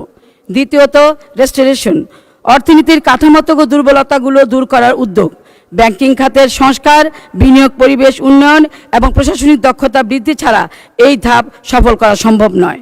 তৃতীয়ত রিকনস্ট্রাকশন ফর এসকেলেশন, সবচেয়ে উচ্চাভিলাষী কর্মসূচি। এর লক্ষ্য শুধু প্রবৃদ্ধি অর্জন নয়, বরং এমন একটি অর্থনৈতিক কাঠামো নির্মাণ করা যা বৈশ্বিক প্রতিযোগিতা টিকে থাকতে সক্ষম হবে। মাননীয় স্পিকার, একটি জাতির প্রকৃত উন্নয়ন কেবল অবকাঠামো নির্মাণ নয়, বরং মানুষের সক্ষমতা বৃদ্ধি, জ্ঞান চর্চা, স্বাস্থ্য সুরক্ষা, নারীর ক্ষমতায়ন এবং খাদ্য নিরাপত্তা নিশ্চিত করার মধ্যে নিহিত। একটি জাতি তখনই এগিয়ে যায় যখন তার শিক্ষা ব্যবস্থা সময় চাহিদার সঙ্গে তাল মিলিয়ে এগোয়। আমি লক্ষ্য করেছি 2026-27 অর্থ বছরে শিক্ষা খাতে 34,606 কোটি টাকা বরাদ্দের প্রস্তাব করা হয়েছে, যা জিডিপির প্রায় 2%। এটি নিঃসন্দেহে একটি ইতিবাচক অগ্রগতি। বর্তমান বিশ্ব চতুর্থ শিল্প বিপ্লবের যুগে প্রবেশ করেছে। কৃত্রিম বুদ্ধিমত্তা, অটোমেশন এবং ডিজিটাল প্রযুক্তির আগামী দিনের কর্মসংস্থানের ধরন বদলে দিচ্ছে। তাই আমাদের শিক্ষা ব্যবস্থা কেবল পরীক্ষা ভিত্তিক নয়, দক্ষতা ভিত্তিক ও কর্মসংস্থানমুখী করতে হবে। আমি বিশেষভাবে প্রাথমিক বিদ্যালয়ের শিক্ষকদের বদলি ব্যবস্থাকে বিকেন্দ্রীকরণ করার উদ্যোগের জন্য প্রধানমন্ত্রী এবং শিক্ষামন্ত্রীদেরকে ধন্যবাদ জ্ঞাপন করছি। অতীতে শিক্ষক বদলি ছিল নানা অনিয়ম ও দুর্যোগের ক্ষেত্র। সেখানে প্রত্যন্ত অঞ্চল থেকে শিক্ষকরা মন্ত্রণালয়ে এসে দিনের পর দিন অপেক্ষা করতেন। এতে প্রশাসনিক কার্যক্রম ব্যাহত হতো, তেমনি শিক্ষার্থীরাও ক্ষতিগ্রস্ত হতো। জেলা, উপজেলা, সিটি কর্পোরেশন, বিভাগীয় পর্যায়ে স্বচ্ছ, জবাবদিহিমূলক এবং প্রযুক্তি নির্ভর বদলি ব্যবস্থা চালুর ফলে দুর্নীতি কমবে, সময় সাশ্রয় হবে এবং শিক্ষকদের কর্ম উদ্দীপনা বৃদ্ধি পাবে। আমি বিশ্বাস করি এই উদ্যোগ শিক্ষার মান উন্নয়নে গুরুত্বপূর্ণ ভূমিকা রাখবে। মাননীয় স্পিকার, একজন অসুস্থ মানুষ কখনোই উৎপাদনশীল নাগরিক হতে পারে না। তাই স্বাস্থ্য খাতে বিনিয়োগ আসলে মানব সম্পদ উন্নয়নে বিনিয়োগ। স্বাস্থ্য খাতে এবার 69,409 কোটি টাকা এই বাজেটে প্রস্তাব করা হয়েছে। আমাদের উপজেলা স্বাস্থ্য কমপ্লেক্স, জেলা হাসপাতাল, কমিউনিটি ক্লিনিকগুলোতে আরও কার্যকর হতে হবে। চিকিৎসা, নার্স ও প্রয়োজনীয় সরঞ্জামের ঘাটতি রয়েছে। এই বাজেটের মাধ্যমে আমি মনে করি সে সকল সমস্যা দূরীভূত হবে। মাতৃমৃত্যু ও শিশু মৃত্যুর হার কমাতে বিশেষ নজর দেওয়া হয়েছে। বাজেটে ক্যান্সার সহ 6টি দুরারোগ্য রোগের সরকারি সহায়তা বাড়িয়ে 50,000 থেকে 1 লক্ষ টাকা করা হয়েছে এবং এই বাজেটে 1 লক্ষ স্বাস্থ্যকর্মী নিয়োগ করার কথা বলা হয়েছে এবং 5,000 চিকিৎসক নিয়োগের কথা বলা হয়েছে। আমি মনে করি প্রায় 60,000 নারী স্বাস্থ্যকর্মী নিয়োগের যে পরিকল্পনা করা হয়েছে তা নারী স্বাবলম্বী এবং স্বাবলম্বী হওয়ার পথে সহায়ক হবে বলে আমি বিশ্বাস করি। মাননীয় স্পিকার, বাংলাদেশের উন্নয়নে নারীর অবদান আজ বিশ্ব স্বীকৃত। আমাদের তৈরি পোশাক শিল্প, কৃষি, শিক্ষা, স্বাস্থ্য, প্রশাসন, উদ্যোক্তা উন্নয়ন, রাজনৈতিক নেতৃত্ব সবখানে নারীর আজকে অসাধারণ অবদান রাখছেন। আজকের বাংলাদেশের নারী আর উন্নয়নের সুবিধাভোগী নয়, বরং উন্নয়নের চালিকা শক্তি। আমি প্রস্তাব করছি নারী উদ্যোক্তাদের জন্য সহজ শর্তে অর্থায়ন, প্রযুক্তি প্রশিক্ষণ, বাজার সংযোগ সহ সম্প্রসারণ করা হোক। বিশেষ করে গ্রামীণ নারীদের ডিজিটাল অর্থনীতির সঙ্গে যুক্ত করার জন্য জাতীয় কর্মসূচি গ্রহণ করা প্রয়োজন। একজন নারী স্বাবলম্বী হন এবং একটি। ধন্যবাদ মাননীয় সদস্য। আচ্ছা, 1 মিনিটে সাম আপ করেন। মাননীয় স্পিকার, কিশোরগঞ্জ মাদকের হাতে সাধারণ জনগণ আজ জিম্মি। আমি দেখেছি আজকে মায়েরা তাদের সন্তানদেরকে থানায় নিয়ে আসছে, তাদের স্ত্রী তার স্বামীকে থানায় নিয়ে আসছে যে এই মাদকের হাত থেকে রক্ষা করার জন্য। কিন্তু আমরা দেখছি মাদককে আমরা নিয়ন্ত্রণ করতে পারছি না। মাদক আজকে একটি জাতীয় সমস্যা চিহ্নিত হয়েছে। আমি মনে করি মাদকের মূল জায়গায় আমাদেরকে যেতে হবে, মাদকের সরবরাহ আমাদের বন্ধ করতে হবে। আমি দেখছি আমাদের ফেস্টির সময়ে যে প্রশাসনের যে কর্মকর্তারা নিয়োজিত ছিল, যে আইন শৃঙ্খলা রক্ষাকারীর বাহিনীরা যারা নিয়োজিত ছিল, তারা এখনো বহাল তবিয়তে আছে। তাই আমি প্রস্তাব রাখছি মাননীয় স্বরাষ্ট্রমন্ত্রী এবং প্রশাসন মন্ত্রীর কাছে এই সমস্ত সরকারি কর্মকর্তাদের তালিকা প্রণয়ন করে অনতি বিলম্বে তাদেরকে চিহ্নিত করে তাদেরকে আইনের আওতায় আনা হোক। প্রিয় মাননীয় স্পিকার, আমি মনে করি সুশাসন নিশ্চিত করতে না পারলে আমরা যত। ধন্যবাদ মাননীয় সদস্য। পরবর্তী বক্তা মোহাম্মদ আতাউর রহমান, নড়াইল 2। আপনার সময় 5 মিনিট। মাননীয় স্পিকার, আসসালামু আলাইকুম রহমতুল্লাহ। মাননীয় স্পিকার, আপনাকে ধন্যবাদ। 2026-27 অর্থবছরে মাননীয় অর্থমন্ত্রী যে বাজেট পেশ করেছেন, এটা আজ সরকারি দলের বন্ধুদের কাছে সবচেয়ে বড় বাজেট হিসেবে প্রশংসিত হচ্ছে, প্রশংসায় ভাসছে। কিন্তু এই বাজেটে শুধু একটাই বড়ত্ব না, আজকে এই বাজেটের ভিতরে আরও অনেকগুলো বড়ত্ব আছে। তার ভিতরে অন্যতম হলো এটা ইতিহাসের বাংলাদেশের সবচেয়ে বড় ঘাটতি এবং ঋণ নির্ভর বাজেট। এটাও অবশ্যই একটা ইতিহাস সৃষ্টি করেছে। মাননীয় স্পিকার, আজ আমাদের এখানের এনবিআরের যে রাজস্ব আদায়ের কথা ধরা হয়েছে, অতীত ইতিহাস পর্যালোচনা করলে এনবিআরের অতীত সিস্টেম যেটা রাজস্ব আদায়ের, সেটাকে যদি আমরা সামনে রাখি তাহলে এটা স্পষ্ট করে বলা যায় এটা একটা অবাস্তব ধারণা আমাদের সামনে উপস্থাপন করা হয়েছে। মাননীয় স্পিকার, আজ কালো টাকাকে সাদা করার সুযোগ দেওয়া হয়েছে। যদি এটা সত্যিকার অর্থেই হয়, অতীতে আমরা দেখেছি অর্থনীতিতে নৈতিকতার কোনো বালাই সেখানে আর থাকে না, সেটা নিশ্চয়ই আমাদের অর্থনীতির জন্য কোনো ভালো দিক নয়। মাননীয় স্পিকার, আজ মূল্যস্ফীতি হ্রাসের ব্যাপারে 7.5% ধরা হয়েছে, যা সত্যিকার অর্থে একটা অবাস্তব কল্পনা বলে আমার কাছে মনে হয়েছে। এটা আমাদের জন্য কখনো কল্যাণকর হবে না। আজ আমাদের এখানে মূল্য সংযোজন কর 37.9 অর্থাৎ প্রায় 38%। এখানে আদায়ের যে টার্গেট নির্ধারণ করা হয়েছে, আমরা যদি অতীত ইতিহাস পর্যালোচনা করি, সত্যিকার অর্থে এখানে দেখা যাবে যে আজ সেই আদায় আমরা অতীতে কখনো করতে পারি নাই। কেন আমরা পারি নাই? কারণ আজকে 3 কোটি টাকার একটা গাড়ির জানালা খুলে একজন ধনাঢ্য ব্যক্তি যখন সেখানে আজ একটি পানির বোতল নিয়ে 1 বোতল পানি ক্রয় করে নিয়ে পানি পান করে, ঠিক সেও যে পরিমাণে ভ্যাট দেয়, আবার আমার একজন খেটে খাওয়া রিক্সাওয়ালা শ্রমিক সেও একটা পানি পান করতে গেলে বোতল নিয়ে তাকেও একই পরিমাণে ভ্যাট দিতে হয়। এই যে বৈষম্য, এটা আমাদের জন্য সবচেয়ে বড় বিষয়। আমরা ভোক্তা হিসাবে সবাই সমানভাবে ভ্যাট প্রদান করি, কিন্তু দুঃখজনক হলেও সত্য দেখা যায় আজ এনবিআরের সাথে বিভিন্ন কোম্পানির বিভিন্ন রকম চুক্তি থাকে, কন্ট্রাক্ট থাকে, যার ফলশ্রুতিতে তাদের যে পরিমাণে ভ্যাট সেখানে জমা দেওয়ার কথা সেটা তারা দেয় না। এর কারণে আমাদের সবসময় এই রাজস্ব আদায় ঘাটতি থেকে যায়। সেই সিস্টেম আমাদের চেঞ্জ করার মতো কোনো রূপরেখা আমরা এখানে পাই নাই, সেজন্য বলতে পারি এটা কখনো সম্ভব হবে বলে আমার কাছে মনে হয় না। আজকে এখানে আমাদের এই বিশাল ঘাটতি বাজেটের জন্য দেশি বিদেশি ঋণের উপরে আমাদের অতিমাত্রায় নির্ভরশীল হয়ে পড়তে হবে। আজ আমরা যদি খেয়াল করি, যে শিশুটি আজ এখানে আমাদের জন্ম নেবে, সেই শিশুটি এখনই প্রায় 1.5 লক্ষ টাকা ঋণের বোঝা মাথায় নিয়ে এই পৃথিবীর আলো দেখছে। সেখানে যদি আজকে এত পরিমাণে ঋণ আবার গ্রহণ করা হয়, তাহলে নিশ্চয়ই আমাদের জন্য, অর্থনীতির জন্য এটা কখনোই ভালো কোনো সুখকর খবর বয়ে আনবে না। সেজন্য এটা আমি বলতে পারি সেদিক দিয়েও আমরা অনেক বিপদের মধ্যে পড়তে পারবো। আজ আমরা বাজেটে বড় বড় অঙ্ক দিয়েছি, কোনো সমস্যা নাই। বিগত বছর থেকে আমরা ভালো পরিমাণে আজকে এখানে বৃদ্ধি করেছি বাজেটে বিভিন্ন খাত অনুযায়ী, এটা নিয়ে আমি নিশ্চয়ই খুশি। কিন্তু আমি সবসময় অবাক হয়ে যাই, আমি দুঃখিত হই তখনই যখন আজ এই বাজেট পেশের পরে দেখলাম আমাদের দুর্নীতির লাগাম টেনে ধরার মতো কোনো রূপরেখা এই বাজেটের মধ্যে নাই। মাননীয় স্পিকার, আজকে যদি দুর্নীতি সত্যিকার অর্থে এখানে হয়, আপনাকে আমি বলতে পারি এখানে স্বাস্থ্য খাতে প্রায় বৃদ্ধি করা হয়েছে 4,234 কোটি টাকা, কিন্তু আমি একটা সময় জানি একটা জেলার সদর হাসপাতালে 3 কোটি টাকার ওষুধ ক্রয়ের জন্য বরাদ্দ ছিল, কিন্তু সেখানে মাত্র 27 লক্ষ টাকার ওষুধ ক্রয় করা হয়েছিল, আর বাকি সকল টাকা সিন্ডিকেট করে দুর্নীতিবাজরা লুটে পুটে খেয়েছিল। তাহলে আজকে বাজেটে বরাদ্দ বৃদ্ধি করে আমাদের লাভটি কি আছে? বরাদ্দ বৃদ্ধি করার পাশাপাশি সত্যিকার অর্থে যদি আমরা খেয়াল করে দেখি, যদি দুর্নীতির লাগাম টেনে ধরা না যায়, তাহলে সেই বরাদ্দে আমাদের কোনো লাভ হবে না। আর এই দুর্নীতি, মাননীয় স্পিকার, গ্রামের আমার কোনো খেটে খাওয়া কৃষক শ্রমিক মেহনতি মানুষ করে না, বরঞ্চ আজকে আমার মতো আপনার মতো যারা এখানে বসে আছি, উচ্চ শিক্ষিত বিভিন্ন ব্যক্তি, বিভিন্ন আমলা ব্যবসায়ীরা, তারাই আজকে দুর্নীতির যাত্রা শুরু করে।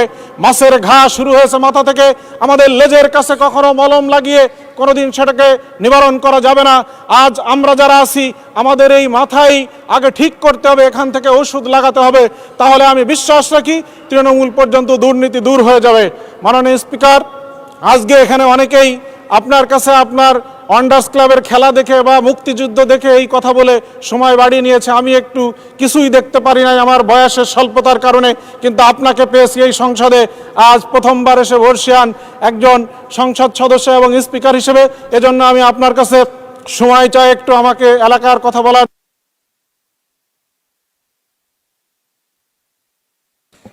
মাননীয় সদস্য 1 মিনিটে কনক্লুড করেন। 1 মিনিট। আচ্ছা, আপনার হুইপ বলছে 2 আপনি মিনিট। 1 মিনিট দিচ্ছেন, হুইপ 2 মিনিট দিচ্ছে মাননীয় স্পিকার, 3 মিনিট। 2 মিনিটে শেষ করেন মাননীয় মাননীয় সদস্য। স্পিকার, আমি নড়াইল 2 আসনের আমার যে নির্বাচনী এলাকা লোহাগাড়া এবং নড়াইল সদর, সেখানে আমি দেখেছি যে আমার সড়ক যোগাযোগ আজকে নড়াইলের উপর দিয়ে বিভিন্ন জেলার গাড়ি ঢুকে আজ পদ্মা সেতু হয়ে ঢাকায় আসে। তার কারণে আমার কিছু রোড কাজ 2 লেনে উন্নীত করা খুবই জরুরি। গড়ের হাট থেকে নড়াইল এবং নড়াইল থেকে শেকাটি হয়ে নোয়াপাড়া বাণিজ্য কেন্দ্র পর্যন্ত, লাউডিয়া থেকে লোহাগাড়া এবং লোহাগাড়া থেকে মহাজন বাজার পর্যন্ত, এছাড়া স্থানীয় বিভিন্ন ছোট ছোট সংযোগ সড়ক এখনই বর্ধিতকরণ প্রশস্তকরণ জরুরি। আমার জেলায় কয়েকটি সেতু নির্মাণ করা অতি জরুরি। নবগঙ্গা নদীর উপরে সিঙ্গিয়া বাজার এবং চরখালি ও কোচোয়াবাড়ি এলাকা পয়েন্টে আর একটি সেতু, মল্লিকপুরের বানকিনা ঘাট এলাকায় আর একটি সেতু আমার নির্মাণ করা জরুরি। মধুমতি নদীর উপরে আজ কোটাকল বটদিয়ায় কোটাকলে একটা সেতু নির্মিত হচ্ছে, ওটা দ্রুত শেষ করা দরকার। বটদিয়া ঘাট একটা বড় বাণিজ্য কেন্দ্র, আজকে বটদিয়া ঘাটের সেই সেতুটি যদি নির্মিত হয় তাহলে আজ জনগণ অর্থনৈতিকভাবে উপকৃত হবে। চিত্রা নদীতে আজ ঘোড়াখালী এবং রতডাঙ্গা পয়েন্টে আমার একটি সেতু খুবই জরুরি। আফরা নদীতে মুলিয়া বাজারের যে ঘাট, সেই ঘাটে আমার একটা সেতু নির্মাণ করা জরুরি। সদর হাসপাতাল এবং লোহাগাড়া উপজেলা স্বাস্থ্য কমপ্লেক্স, 2টি হাসপাতাল আমার নির্বাচনী এলাকায়। সদর হাসপাতালের 250 বেড অবকাঠামো নির্মিত হয়েছে, কিন্তু এখনও জনবল সংকটে চালু করা সম্ভব হয়নি। আমি আশা রাখি দ্রুতই সেটা স্বাস্থ্য মন্ত্রণালয় বাস্তবায়ন করবে। লোহাগাড়ায় 101 শয্যা বিশিষ্ট হাসপাতাল আমাদেরকে নির্মিত করা প্রয়োজন এবং সেখানে পর্যাপ্ত জনবল নিয়োগ দেওয়া প্রয়োজন। আজ আমাদের নদী ভাঙ্গন, শালনগর, জয়পুর, লোহাগাড়া, মল্লিকপুর, ইতনা, কোটাকল ইউনিয়ন নদী ভাঙ্গনের কবলে আজ তারা গ্রামের পর গ্রাম হারিয়ে যাচ্ছে, মানুষ নিঃস্ব হচ্ছে। আমি সেই নদী ভাঙ্গন অতি দ্রুত রোধ করা দরকার। আমার শিক্ষা প্রতিষ্ঠান SM সুলতান বিশ্ববিদ্যালয়ে একটা প্রস্তাব আছে, সেটাকে দ্রুত বাস্তবায়ন করা দরকার। মাননীয় স্পিকার, আরও অনেকগুলো শিক্ষা প্রতিষ্ঠান ছিল, সেগুলো। ধন্যবাদ মাননীয় সদস্য। পরবর্তী বক্তা মাননীয় সদস্য নীলুফার চৌধুরী মণি, মহিলা আসন 10। আপনার সময় 8 মিনিট। মাননীয় স্পিকার, আপনাকে ধন্যবাদ। মাননীয় স্পিকার, দীর্ঘ 2 দশক পর বড় স্বপ্ন ও মানুষের আকাশচুম্বী প্রত্যাশার চাপ মাথায় নিয়ে রাষ্ট্র ক্ষমতায় এসে প্রথম বাজেট পেশ করেন 4 মাসের সরকার। 2026-27 অর্থ বছরে 9,38,000 কোটি টাকার বাজেট প্রস্তাব করেন সরকারের মাননীয় অর্থমন্ত্রী আমির খসরু মাহমুদ চৌধুরী।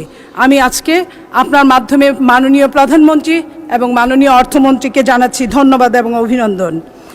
মাননীয় স্পিকার, এবারে বাজেটের শিরোনাম গণতান্ত্রিক, মানবিক, অন্তর্ভুক্তিমূলক অর্থনীতির অভিযাত্রা। মাননীয় স্পিকার, সাবেক অর্থ উপদেষ্টা সালেউদ্দিন আহমেদ বলেছেন এবারের বাজেট জনতুষ্টিমূলক বাজেট। অর্থমন্ত্রী বলেছেন অর্থনীতি ঘুরে দাঁড়াবে 4র্থ বছরে। মাননীয় স্পিকার, অথচ বিরোধী দলের বন্ধুরা বলেন এ বাজেট নাকি উচ্চবিলাসী বাজেট। আমি দ্ব্যর্থহীন কণ্ঠে বলতে চাই, বাস্তবতা স্বপ্ন ছাড়া বাস্তবতা হয় না। মাননীয় স্পিকার, কবি চাঁদকে স্বপ্নে ছুঁয়েছিল বলেই, কবিতা লিখেছিল বলেই বিজ্ঞান চাঁদকে আবিষ্কার করেছিল। মাননীয় স্পিকার, বাংলাদেশ নামক রাষ্ট্র যতবার অন্যায়, নিপীড়ন, নির্যাতন এবং ফ্যাসিস্টের কবলে পড়েছিল, ঠিক ততবারই পরবর্তীতে বিএনপি সরকার রাষ্ট্রীয় ক্ষমতায় এসে রাষ্ট্রকে সফলভাবে পরিচালনা করেছিল। সেই 1975 সালে যখন হেনরি কিসিঞ্জার বলেছিল তলাবিহীন ঝুড়ি বাংলাদেশকে, বাংলাদেশের গণতন্ত্র ছিল না, বাংলাদেশে খাদ্য ছিল না, বাংলাদেশের মানুষ দুর্ভিক্ষে নিপতিত হয়েছিল। 75-এর পরবর্তীতে শহীদ প্রেসিডেন্ট জিয়া রহমানের হাত ধরে প্রথম বাজেট চ্যালেঞ্জ মোকাবেলা করেছিলেন উনি, এবং পরবর্তীতে উনি শুধু সফলই হন নাই, বাংলাদেশ থেকে খাদ্য রপ্তানি করেছিলেন এবং খাদ্যে স্বয়ংসম্পন্ন হয়েছিলেন।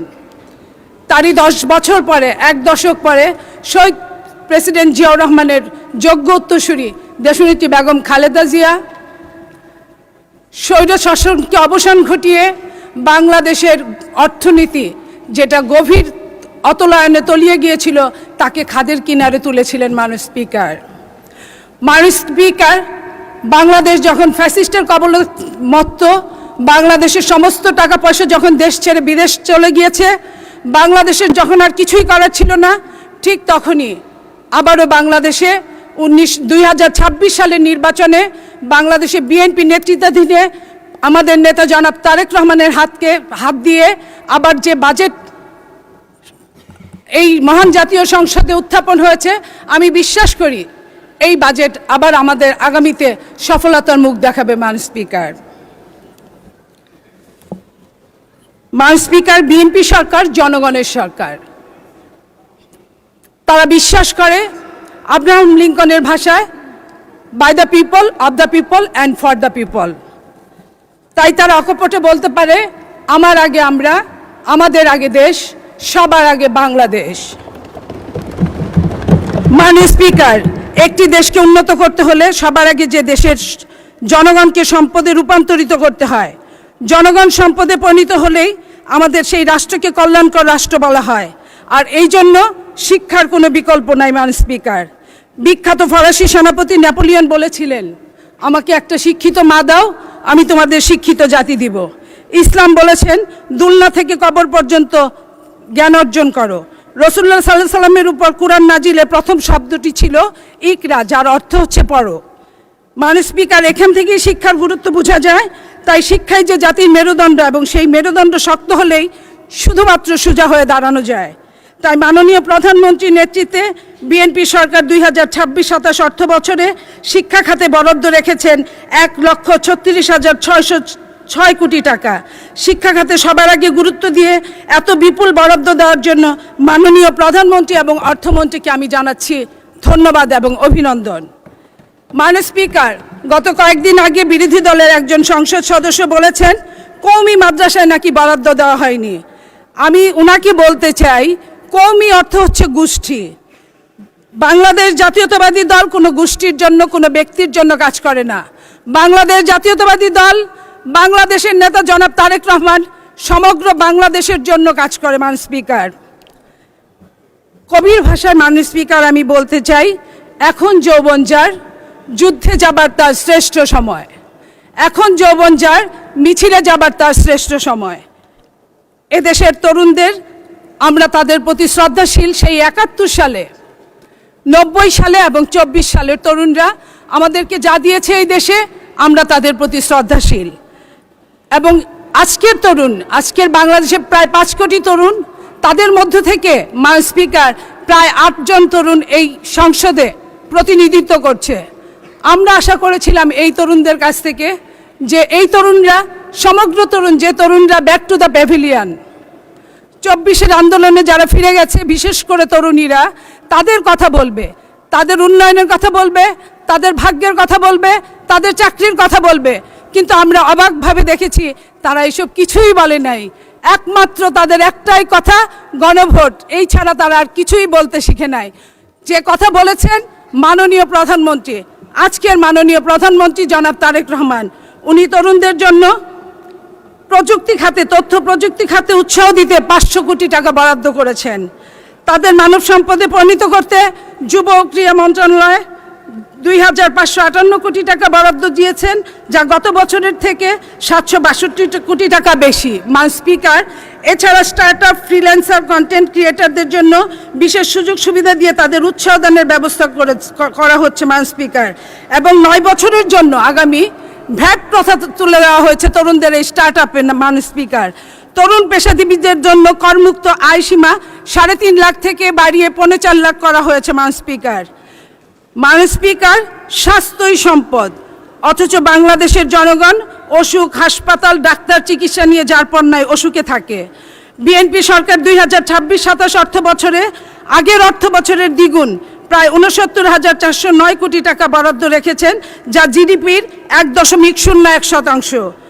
মাননীয় স্পিকার, স্বাস্থ্য খাতে সার্বজনীন ও ন্যায়সঙ্গত স্বাস্থ্যসেবা নিশ্চিত করা, চিকিৎসা কেন্দ্রিক ব্যবস্থা থেকে প্রতিরোধ কেন্দ্রিক ব্যবস্থা রূপান্তর করা, গ্রামীণ প্রান্তিক জনগোষ্ঠীর কাছে স্বাস্থ্যসেবা পৌঁছে দেওয়া, মাতৃ ও শিশু স্বাস্থ্য, পুষ্টি ও টিকাদান কর্মসূচি জোরদার করা এই বাজেটের লক্ষ্য। মাননীয় স্পিকার, 1 লক্ষ স্বাস্থ্যকর্মী ও 5,000 চিকিৎসক এই 1 বছরে নিয়োগ দেওয়ার উদ্যোগ নেওয়া হয়েছে। মাননীয় স্পিকার, যার 80% নারী। এটাই হচ্ছে আমাদের জন্য, সমস্ত নারী সমাজের জন্য অত্যন্ত আনন্দের কথা। না মাননীয় স্পিকার, মাননীয় স্পিকার, একটি দেশের স্বাধীনতা, সার্বভৌমত্ব রক্ষার জন্য চাই চৌকস, দক্ষ, সাহসী ও সুশিক্ষিত বাহিনী।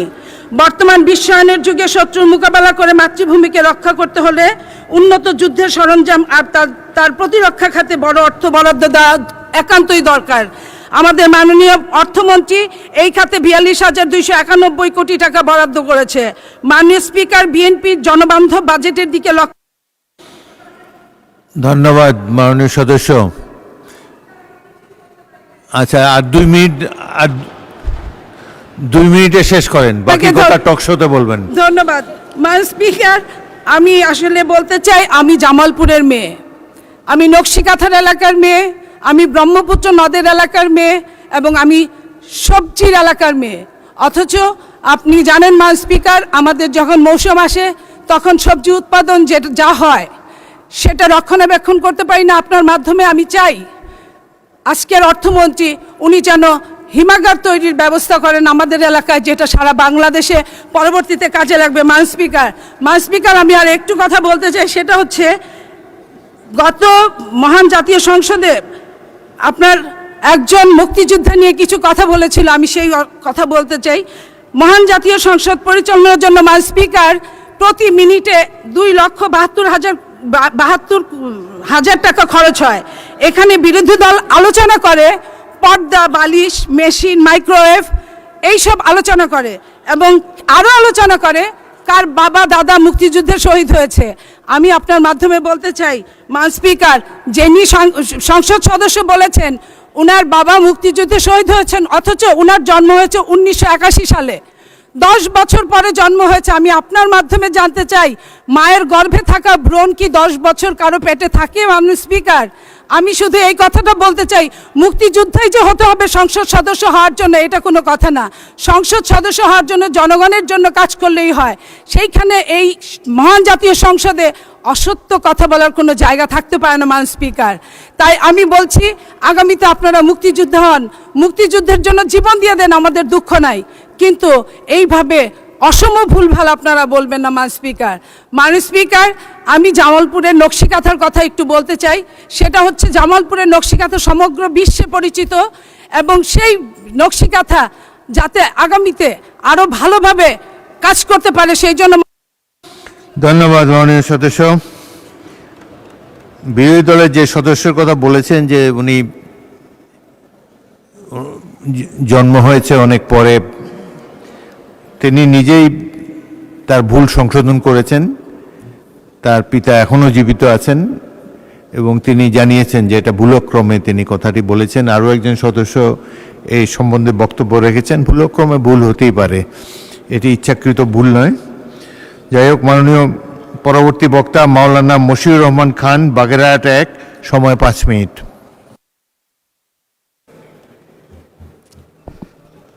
আসসালামু আলাইকুম ওয়া রাহমাতুল্লাহ। নাহমাদুহু ওয়া নুসাল্লি আলা রাসূলিহিল কারীম। মাননীয় স্পিকার, আপনাকে অসংখ্য ধন্যবাদ।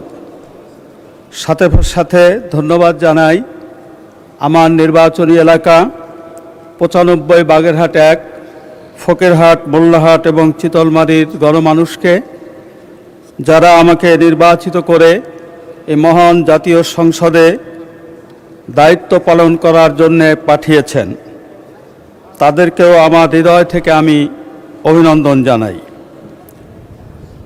মাননীয় স্পিকার, 2026 এবং 27 সালের অর্থ বছরের জাতীয় বাজেটের উপর যে আলোচনা চলছে সেই আলোচনায় আমি বলতে চাই, মাননীয় স্পিকার, অর্থ বছরের বার্ষিক বাজেট প্রস্তুত উপস্থাপন এটা যে কোনো সরকারের সবচেয়ে গুরুত্বপূর্ণ একটি দায়িত্ব।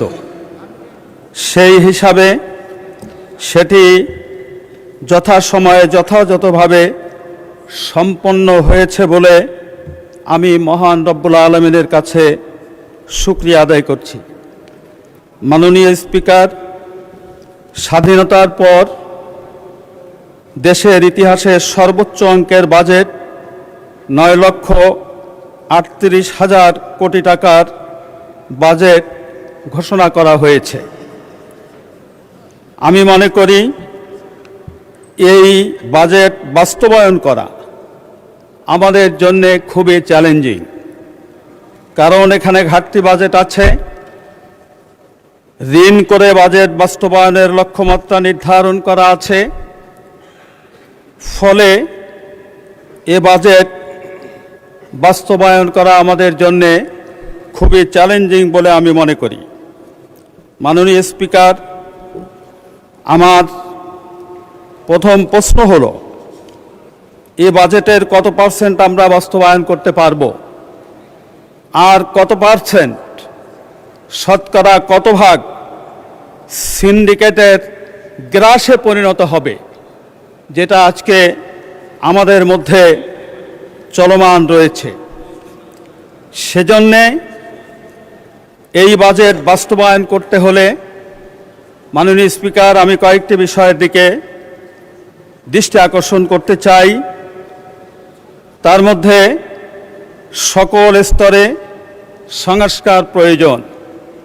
আজকে সেই সংস্কারকে, নতুন অ্যারেঞ্জমেন্টকে, জুলাইয়ের চেতনাকে আমরা একটি ধোঁয়াচ্ছন্ন পরিবেশে রেখে আমরা এই বিশাল বাজেট বাস্তবায়ন করতে যাচ্ছি, যেটি আমার দৃষ্টিতে অসম্ভব বলে আমি মনে করি। সর্বস্তরে এই সিন্ডিকেট, পেঁয়াজ সিন্ডিকেট, ডিমের সিন্ডিকেট, এখনও কি আমরা আমাদের প্রশাসন যন্ত্রের বিভিন্ন স্তরে ঘাপটি মেরে থাকা স্বৈরাচারদেরকে মুক্ত করতে পেরেছি? তারাই কিন্তু হবে আমাদের এই বিশাল প্রত্যাশার বাজেট বাস্তবায়ন না হওয়ার জন্যে প্রধান একটি কারণ। মাননীয় স্পিকার, ফর্মালিটিস ব্যয় কমাতে হবে, দুর্নীতি বন্ধ করতে হবে, তাহলেই এই বাজেটের যতটুকু সম্ভব এটা আমরা বাস্তবায়ন করতে পারবো ইনশাআল্লাহ। মাননীয় স্পিকার, আমার নির্বাচনী এলাকার দু একটি কথা আপনার সামনে আপনার মাধ্যমে উপস্থাপন করতে চাই। ফকিরহাট, মোল্লাহাট, চিতলমারি একটি অবহেলিত জনপদ, যেখানে বিগত 40 বছর শাসন করেছে এই আসনের বাসিন্দা নয় এমন একটি পরিবার থেকে এসে। অতএব সেখানের উন্নয়নের ব্যাপারে তাদের কোনো ভূমিকা ছিল না। সেজন্য মধুমতি নদীর মিষ্টি পানি পাশে থাকার পরেও প্রকল্পের অভাবে পানির জন্য এই 3টি উপজেলায় হাহাকার করছে। এজন্য আমি এলজিআরডি মন্ত্রী মহোদয়ের দৃষ্টি আকর্ষণ করব, জনস্বাস্থ্য বিভাগের মাধ্যমে মিষ্টি পানির সরবরাহের ব্যবস্থা করতে। হিমাগার তৈরি করা খুবই প্রয়োজন। হাজার হাজার বিঘা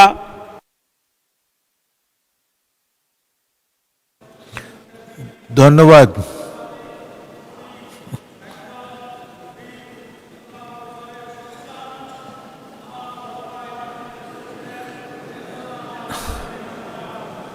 আচ্ছা, 2 মিনিটে বক্তব্য শেষ করেন। 2 মিনিট। মাননীয় স্পিকার, হাজার হাজার টন টমেটো উৎপাদন হয়। সাদা সোনার দেশ বাগেরহাট, সাদা সোনার জেলা বাগেরহাট। মৎস্য এবং চিংড়ি চাষের যে প্রাচুর্য, হাজার লক্ষ লক্ষ টন টমেটো উৎপাদন হয়ে খেতেই নিঃশেষ হয়ে যায়। এজন্যে আমার এই আসনে একটি হিমাগার প্রয়োজন।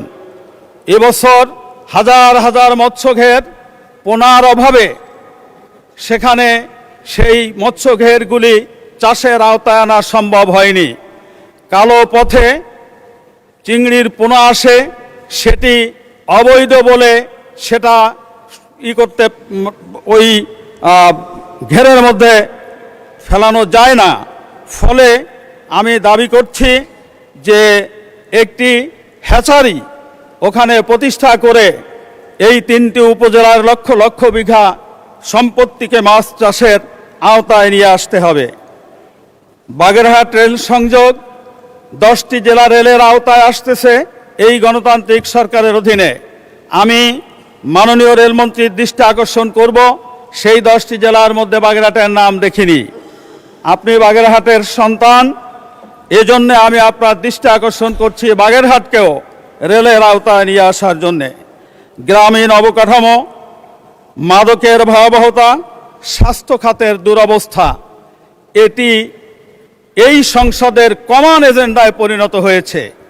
আমরাও সেই একই দুরবস্থার শিকার। সেজন্য এদিকে দৃষ্টি আকর্ষণ করতে চাই।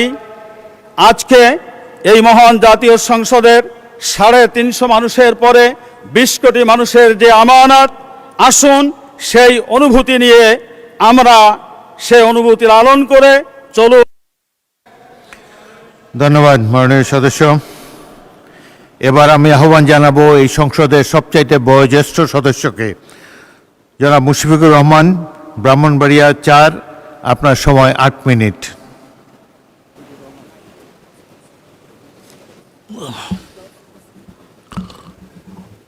বিসমিল্লাহির রহমানির রহিম। আসসালামু আলাইকুম।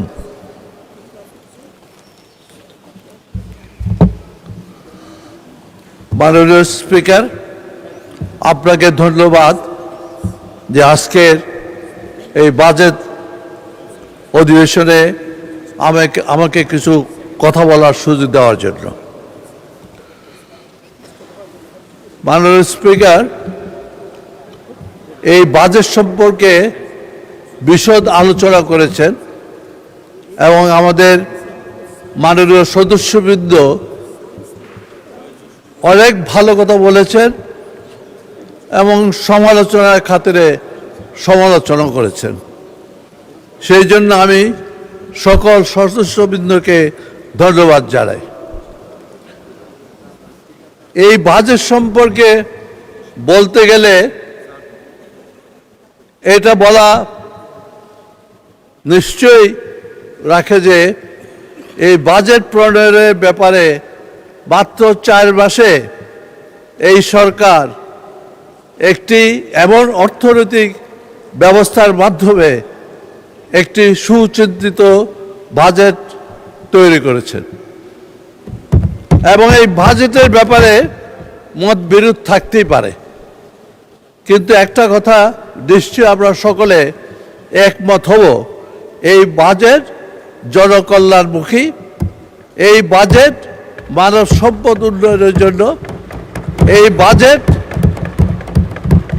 বর্তমান বেকার সমস্যা দূর করা অর্থাৎ কর্মসংস্থানের জন্য। যদি এই কর্মসংস্থানই না হয়, যদি বেকার সমস্যা দূরই না হয়, তাহলে এই দেশের অবস্থা যে বিগত 20 বছর ধরে যে অবস্থা ছিল তার চেয়ে আরও বেশি ক্ষতিকর হবে। সেই জন্য এই বাজেটে অনেকে বিশাল বাজেট বলে যে অভিহিত করেছেন,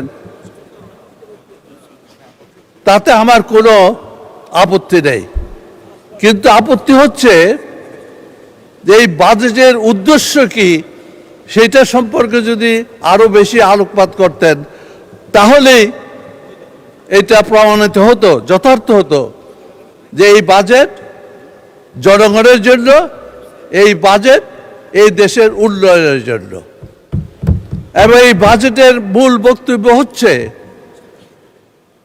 বিনিয়োগ বৃদ্ধি এবং বিনিয়োগ বৃদ্ধির মাধ্যমে জনগণের আয় বৃদ্ধি এবং বিনিয়োগের মাধ্যমে কর্মসংস্থান সৃষ্টি করা। এবং যদি সেই বিনিয়োগই না হয় এবং যদি আমরা সেই চিন্তা ভাবনা না করি, তাহলে অল্প বা ছোট বাজেট দিলেই কি হবে বা বড় বাজেট দিলেই কি হবে। এই বিশাল বাজেটের সবচেয়ে বড় জিনিস হলো বাস্তবায়ন, এবং এই বাস্তবায়ন সম্ভব আমরা সকলে সম্মিলিতভাবে যদি এই বাজেটকে বাস্তবায়নের দিকে এগিয়ে যাই। এবং আমার মনে হয় যে আমরা এই আমরা যদি সকলে মিলে ঐক্যবদ্ধভাবে চাই, তাহলে এই বাজেট বাস্তবায়ন করা সম্ভবপর হবে এবং যেই উদ্দেশ্যে বাজেট প্রণয়ন করেছে তারও উদ্দেশ্য সাধন হবে। তাই আমি অনুরোধ করব, বাজেটকে এমনভাবে দেখতে হবে যেন এই বাজেট শুধু সরকারি দলের যে ভিশন আছে, যে কর্মসূচি আছে, সেই কর্মসূচির প্রতিফলন হয়। আপনারা অনুগ্রহপূর্বক লক্ষ্য করবেন বিএনপি এমন একটি জনগণের দল, যে দল গত 2001 বা এর আগেও একটা ভিশন নিয়ে চলে। সেই ভিশন 20, সেই ভিশন 30-40, এই ওই ভিশনেরই প্রতিফলন, এই ধারাবাহিকতা এই বাজেটে প্রতিফলন হয়েছে। তাই এই প্রতিফলন, এই বাজেটের ধারাবাহিকতা চলছে শহীদ রাষ্ট্রপতি জিয়া রহমানের আমল থেকে আমাদের মাননীয় 3 বারের প্রধানমন্ত্রী বেগম খালেদা জিয়া, আর বর্তমানে এসে আমাদের নেতা জনাব তারেক রহমান, এবং তারই প্রতিশ্রুতি পালন করেছেন আমাদের অর্থমন্ত্রী।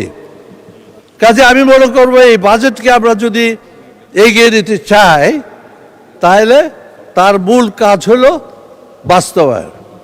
আর আমাদের সেই বাস্তবায়নের বাধা কোথায়, সেইটাই আমাদের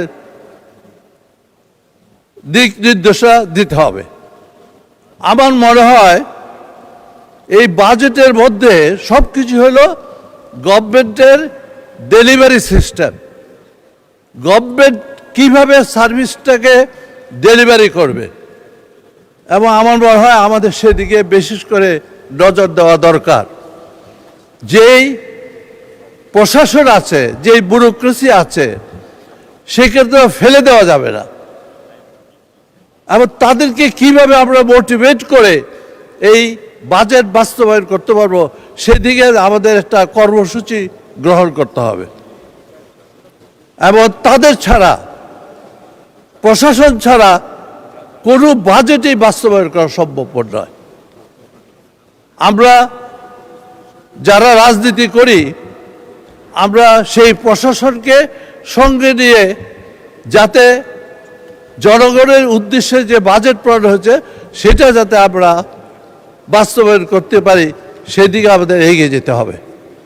কাজে আজকে আমি এটুকু বলবো, বাজেট একটি উৎপাদনমুখী বাজেট হয়েছে, বাজেট একটি মানব সম্পদ উন্নয়নের বাজেট হয়েছে, এবং বিশেষ করে লক্ষণীয় এই বাজেটে যে শিক্ষা খাত এবং স্বাস্থ্য খাত, অতীতে কোনো বাজেটে এত অগ্রাধিকার দেওয়া হয়নি।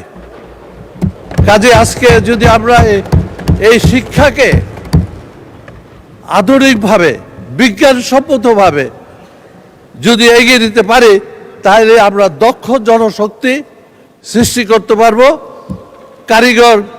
কারিগরি শিক্ষা বৃদ্ধি পাবে, এবং আমাদের দেশের যে আয় বর্তমানে হচ্ছে,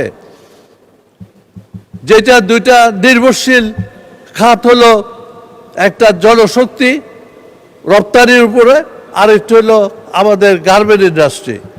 কিন্তু গার্মেন্ট ইন্ডাস্ট্রিও বড় হলো এখন আমাদের মাননীয় সদস্য,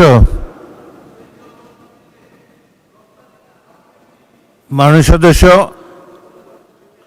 2 মিনিটে শেষ করেন, আপনি আরো 2 মিনিটে শেষ করেন। আমি বেশি কিছু না বলে শুধু একটু কথা বলবো আমার নির্বাচনী এলাকা সম্পর্কে। আমার নির্বাচনী এলাকা সীমান্তবর্তী এলাকা। এই সীমান্তবর্তী এলাকার মধ্যে আমি সকলের মুখে শুনেছি মাদক বিরোধী কথা, কিন্তু আমরা কিভাবে মাদক বিরোধী অভিযান চালাবো, কর্মসূচি কি হবে, সেটা আমরা এখনো ঠিক করতে পারি নাই। আমাদের স্বরাষ্ট্রমন্ত্রী আমাদেরকে আশ্বাস দিয়েছেন যে উনি শিগগিরই এই মাদক বিরোধী অভিযানের লক্ষ্যে আইন প্রয়োগ করবেন, শক্তিশালী আইন প্রয়োগ করবেন। আমরা আশা করি আগামী দিনে সেই আইন প্রয়োগের মাধ্যমে মাদক বিরোধী অভিযান আরও বেশি শক্তিশালী হবে। তার উপরে হলো আমার এলাকা অন্যান্য এলাকার মতোই যোগাযোগ ব্যবস্থা সেরকম নাই, এবং স্বাস্থ্য খাতে বলতে গেলে সবাই যা বলেছে তাই, যে আমাদের উপজেলা কমপ্লেক্সের জরাজীর্ণ বিল্ডিং, কাজে সেই সব উন্নয়নের মাধ্যমে আমাদের সকলের এলাকার এলাকাবাসী উপকৃত হবে। আমি এই বলেই আমার বিবৃতি শেষ করছি। মাননীয় স্পিকার, আপনাকে ধন্যবাদ। পরবর্তী বক্তা ফেরদৌসী আহমদ, মহিলা আসন 23, সময় 7 মিনিট। বিসমিল্লাহির রহমানির রহিম। মাননীয় স্পিকার, আপনাকে ধন্যবাদ 2026-27 অর্থ বছরের বাজেট সম্পর্কে আমাকে আলোচনা করার সুযোগ দেওয়ার জন্য। আমি রব্বুল আলামিনের কাছে শুকরিয়া আদায় করেছি।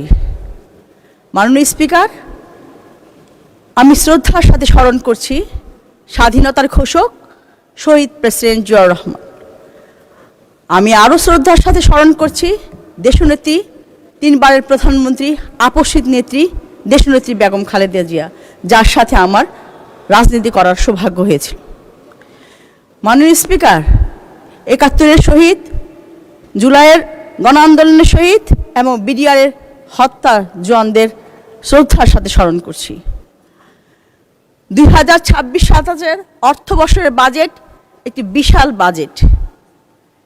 এই বাজেট শুধু একটা বাজেট নয়, প্রস্তাবিত বাজেটে শুধু আর্থিক দলিল নয়, এটি দেশের প্রান্তিক মানুষ, কৃষক, নারী, প্রতিবন্ধী, শিক্ষার্থী সবার কথাই এখানে বলা আছে। মাননীয় স্পিকার, দেশের খাদ্য নিরাপত্তা নিশ্চিত করতে এবং কৃষকদের উৎপাদন ক্ষমতা বাড়াতে ভূমিহীন ও প্রান্তিক 42,50,000 কৃষকের জন্য 1,062,50,00,000 টাকা বরাদ্দ রাখা হয়েছে। এটি কৃষি উৎপাদনের বৃদ্ধির পাশাপাশি গ্রামীণ অর্থনৈতিক আরও শক্তিশালী করবে। 41 লক্ষ নারীর ফ্যামিলি কার্ডের মাধ্যমে 2500 টাকা করে অনুদান, এটা নারীর মূল্যায়ন। এক জনগোষ্ঠীর অর্ধেক নারী অর্ধেক পুরুষ, নারীকে অবহেলা করে কখনই একটা দেশ উন্নয়ন করতে পারে না। এই বাজেটে বিধবা, বয়স্ক সহ নারীদের ডে কেয়ার থেকে শুরু করে সমস্ত কর্মসূচিতে নারীকে আনা হয়েছে এবং নারী যাতে সুষ্ঠুভাবে সন্তানের নিশ্চিত পাশে ডে কেয়ারে রেখে সে যাতে মনোযোগ সহকারে কাজ করতে পারে, নারীর কার্যক্ষমতা যাতে বৃদ্ধি হয়, এই বাজেটে সেই উপদেশ আছে। মাননীয় স্পিকার, শিক্ষা ক্ষেত্রে 2 জিডিপির বৃদ্ধি শতাংশ করা আছে। শিক্ষা জাতির মেরুদণ্ড। গত 17 বছরের শিক্ষাকে সম্পূর্ণ পঙ্গু করে দেওয়া হয়েছে। শিক্ষার জায়গা দখল, শিক্ষার্থীদের স্কুল কলেজ বিমুখ করা। আমি মিরপুরে বাসী, আমার একটা স্কুলের অভিভাবকরা আমাকে ওখানে নিয়ে গেলেন মণিকানন স্কুলে। সেখানে স্কুলে গিয়ে দেখা গেল 7.5 কাঠা জমি কোনো একটা সংগঠন দখল করে ফেলছে। সেখানে আলাদা পার্সোনাল গেট করা হয়েছে, পার্সোনাল অফিস করা হয়েছে, নেট ভাড়া দেওয়া হয়েছে। স্কুল কমিটি, স্কুল শিক্ষক কেউ জানে না। মাননীয় স্পিকার, আমি শিক্ষামন্ত্রীকে অনুরোধ করব প্রত্যেকটা স্কুলে যাতে অডিটের ব্যবস্থা করা হয়। চিকিৎসা ক্ষেত্রে ওষুধের কাঁচামাল, ফিল্টারের কর সূত্র থেকে শুরু করে আমাদের যারা সাধারণ মানুষ আছে, যারা ডায়ালিসিস করে, যারা টাকার অভাবে চিকিৎসা করাতে পারে না, তাদের এই চিকিৎসার সুব্যবস্থা করে দিয়েছে। ধন্যবাদ মাননীয় স্পিকার। মাননীয় স্পিকার, বিডিআর হত্যার, জুলাই হত্যার যারা শহীদ হয়েছেন তাদের বিচার, সুষ্ঠু বিচার দাবি করছি। বিডিআর হত্যা, এটার পূর্ণ তদন্ত দাবি করছি। নাসিরউদ্দিন আহমেদ পিন্টু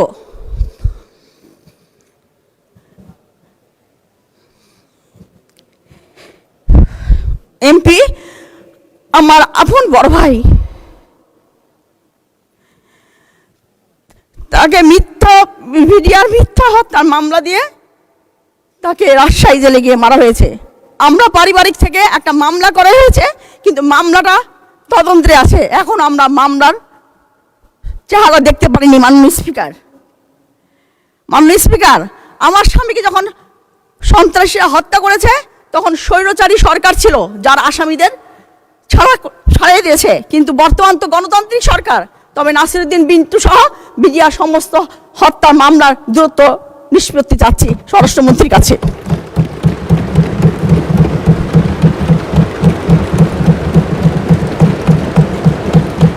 মাননীয় স্পিকার, মাদক একটি সামাজিক ব্যাধি। আমরাও মাদককে না বলি, মাদক থেকে মুক্তি চাই। মাদক শুধু একটা পরিবার না, একটা দেশকে ধ্বংস করে। মাদকের অভিযান পরিচালনা করার জন্য মিরপুর শাহ আলী বাগদাদ রাদিয়াল্লাহু সাল্লাম মাদার শরীফে 14 মে 2026 আল্লাহু আকবার বলে যে হামলা হয়েছিল তার তীব্র নিন্দা জানাচ্ছি। মাননীয় স্পিকার, বন্ধ শিল্প কারখানা চালু করার সিদ্ধান্ত বর্তমানের সরকারের দৃষ্টান্তমূলক পদক্ষেপ। এতে সংস্থানের সৃষ্টি হবে, কর্মসংস্থানের সৃষ্টি হবে এবং দেউলিয়া ও প্রতিষ্ঠানগুলো আবার পুনরায় চালু হবে। মিরপুরে বাংলাদেশের ইনসুলেট অ্যান্ড স্যানিটারি ফ্যাক্টরি লিমিটেডের 2টা ক্লিন সম্পূর্ণভাবে বন্ধ আছে, কোনো প্রকার গ্যাস সাপ্লাই নাই। বর্তমানের এই ফ্যাক্টরিতে বিভিন্ন অবস্থান থেকে 78 কোটি টাকার অর্ডার আছে, কিন্তু এর কাঁচা মাল আসে বিজয়পুর থেকে। 5 বছর ধরে এই বিজয়পুরের মাটি আসছে না, এটা বন্ধ আছে। মাননীয় স্পিকার, ক্রিয়া একটি পেশা, যার উপর করে পেশাগত স্বীকৃতি দেওয়া হয়েছে ক্রীড়াকে। আমাদের মাননীয় প্রধানমন্ত্রী তারেক রহমান 300 জনকে ভাতা এবং কার্ড প্রদান করেছে 1 লক্ষ টাকা করে। এটা পরবর্তীতে 500 জনকে দেওয়া হবে। শুধু তাই না, নতুন 20 স্পোর্টস ইউনিয়ন থেকে উপজেলা, জেলা থেকে বিভাগ ও জাতীয় পর্যায়ে শেষ হবে। এতে করে খেলার মাধ্যমে কর্মসংস্থানের সৃষ্টি হবে। 4র্থ শ্রেণী থেকে ক্রীড়াকে বাধ্য। ধন্যবাদ মাননীয় সদস্য। আচ্ছা, আর 1 মিনিটে আপনি কনক্লুড করেন। প্লিজ 2 মিনিট দেন তাহলে। আচ্ছা, 2 মিনিট বলুন। মাননীয় স্পিকার, এর জন্য মাননীয় প্রধানমন্ত্রী এবং যুব ও ক্রীড়ামন্ত্রীকে ধন্যবাদ জানাই। মাননীয় স্পিকার, মুক্তিযোদ্ধা কমপ্লেক্স, চিড়িয়াখানা রোডে যুদ্ধ আহতদের জন্য শহীদ পরিবার বসবাস করার জন্য তৎকালীন প্রেসিডেন্ট জিয়াউর রহমান 25শে মার্চ 1980 সালে ভিত্তি স্থাপন করেছিলেন। পরবর্তীতে 1991 সালে 1 ডিসেম্বরে বেগম খালেদা জিয়া এটা ভিত্তি স্থাপন করেছিলেন। আমি ওইখানকার কাউন্সিল থাকা অবস্থায় আমি ওইখানে যাতায়াত ছিল, সেখানে পুকুর ছিল, মুক্তিযোদ্ধারে ভালোভাবে বসবাস করত।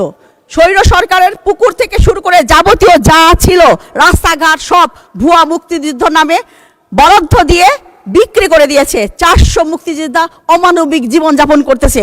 মাননীয় স্পিকার, এখানে আমাদের দেশনেত্রী বেগম খালেদা জিয়া একটা হাসপাতাল স্থাপনা করেছিলেন। শুধুমাত্র বেগম খালেদা জিয়া হাসপাতালটা স্থাপনের ভিত্তি স্থাপন করেছেন দেখে সেই হাসপাতালটা ট্রাস্ট আধুনিক হাসপাতাল শুধু স্থাপনায় রয়ে গেছে।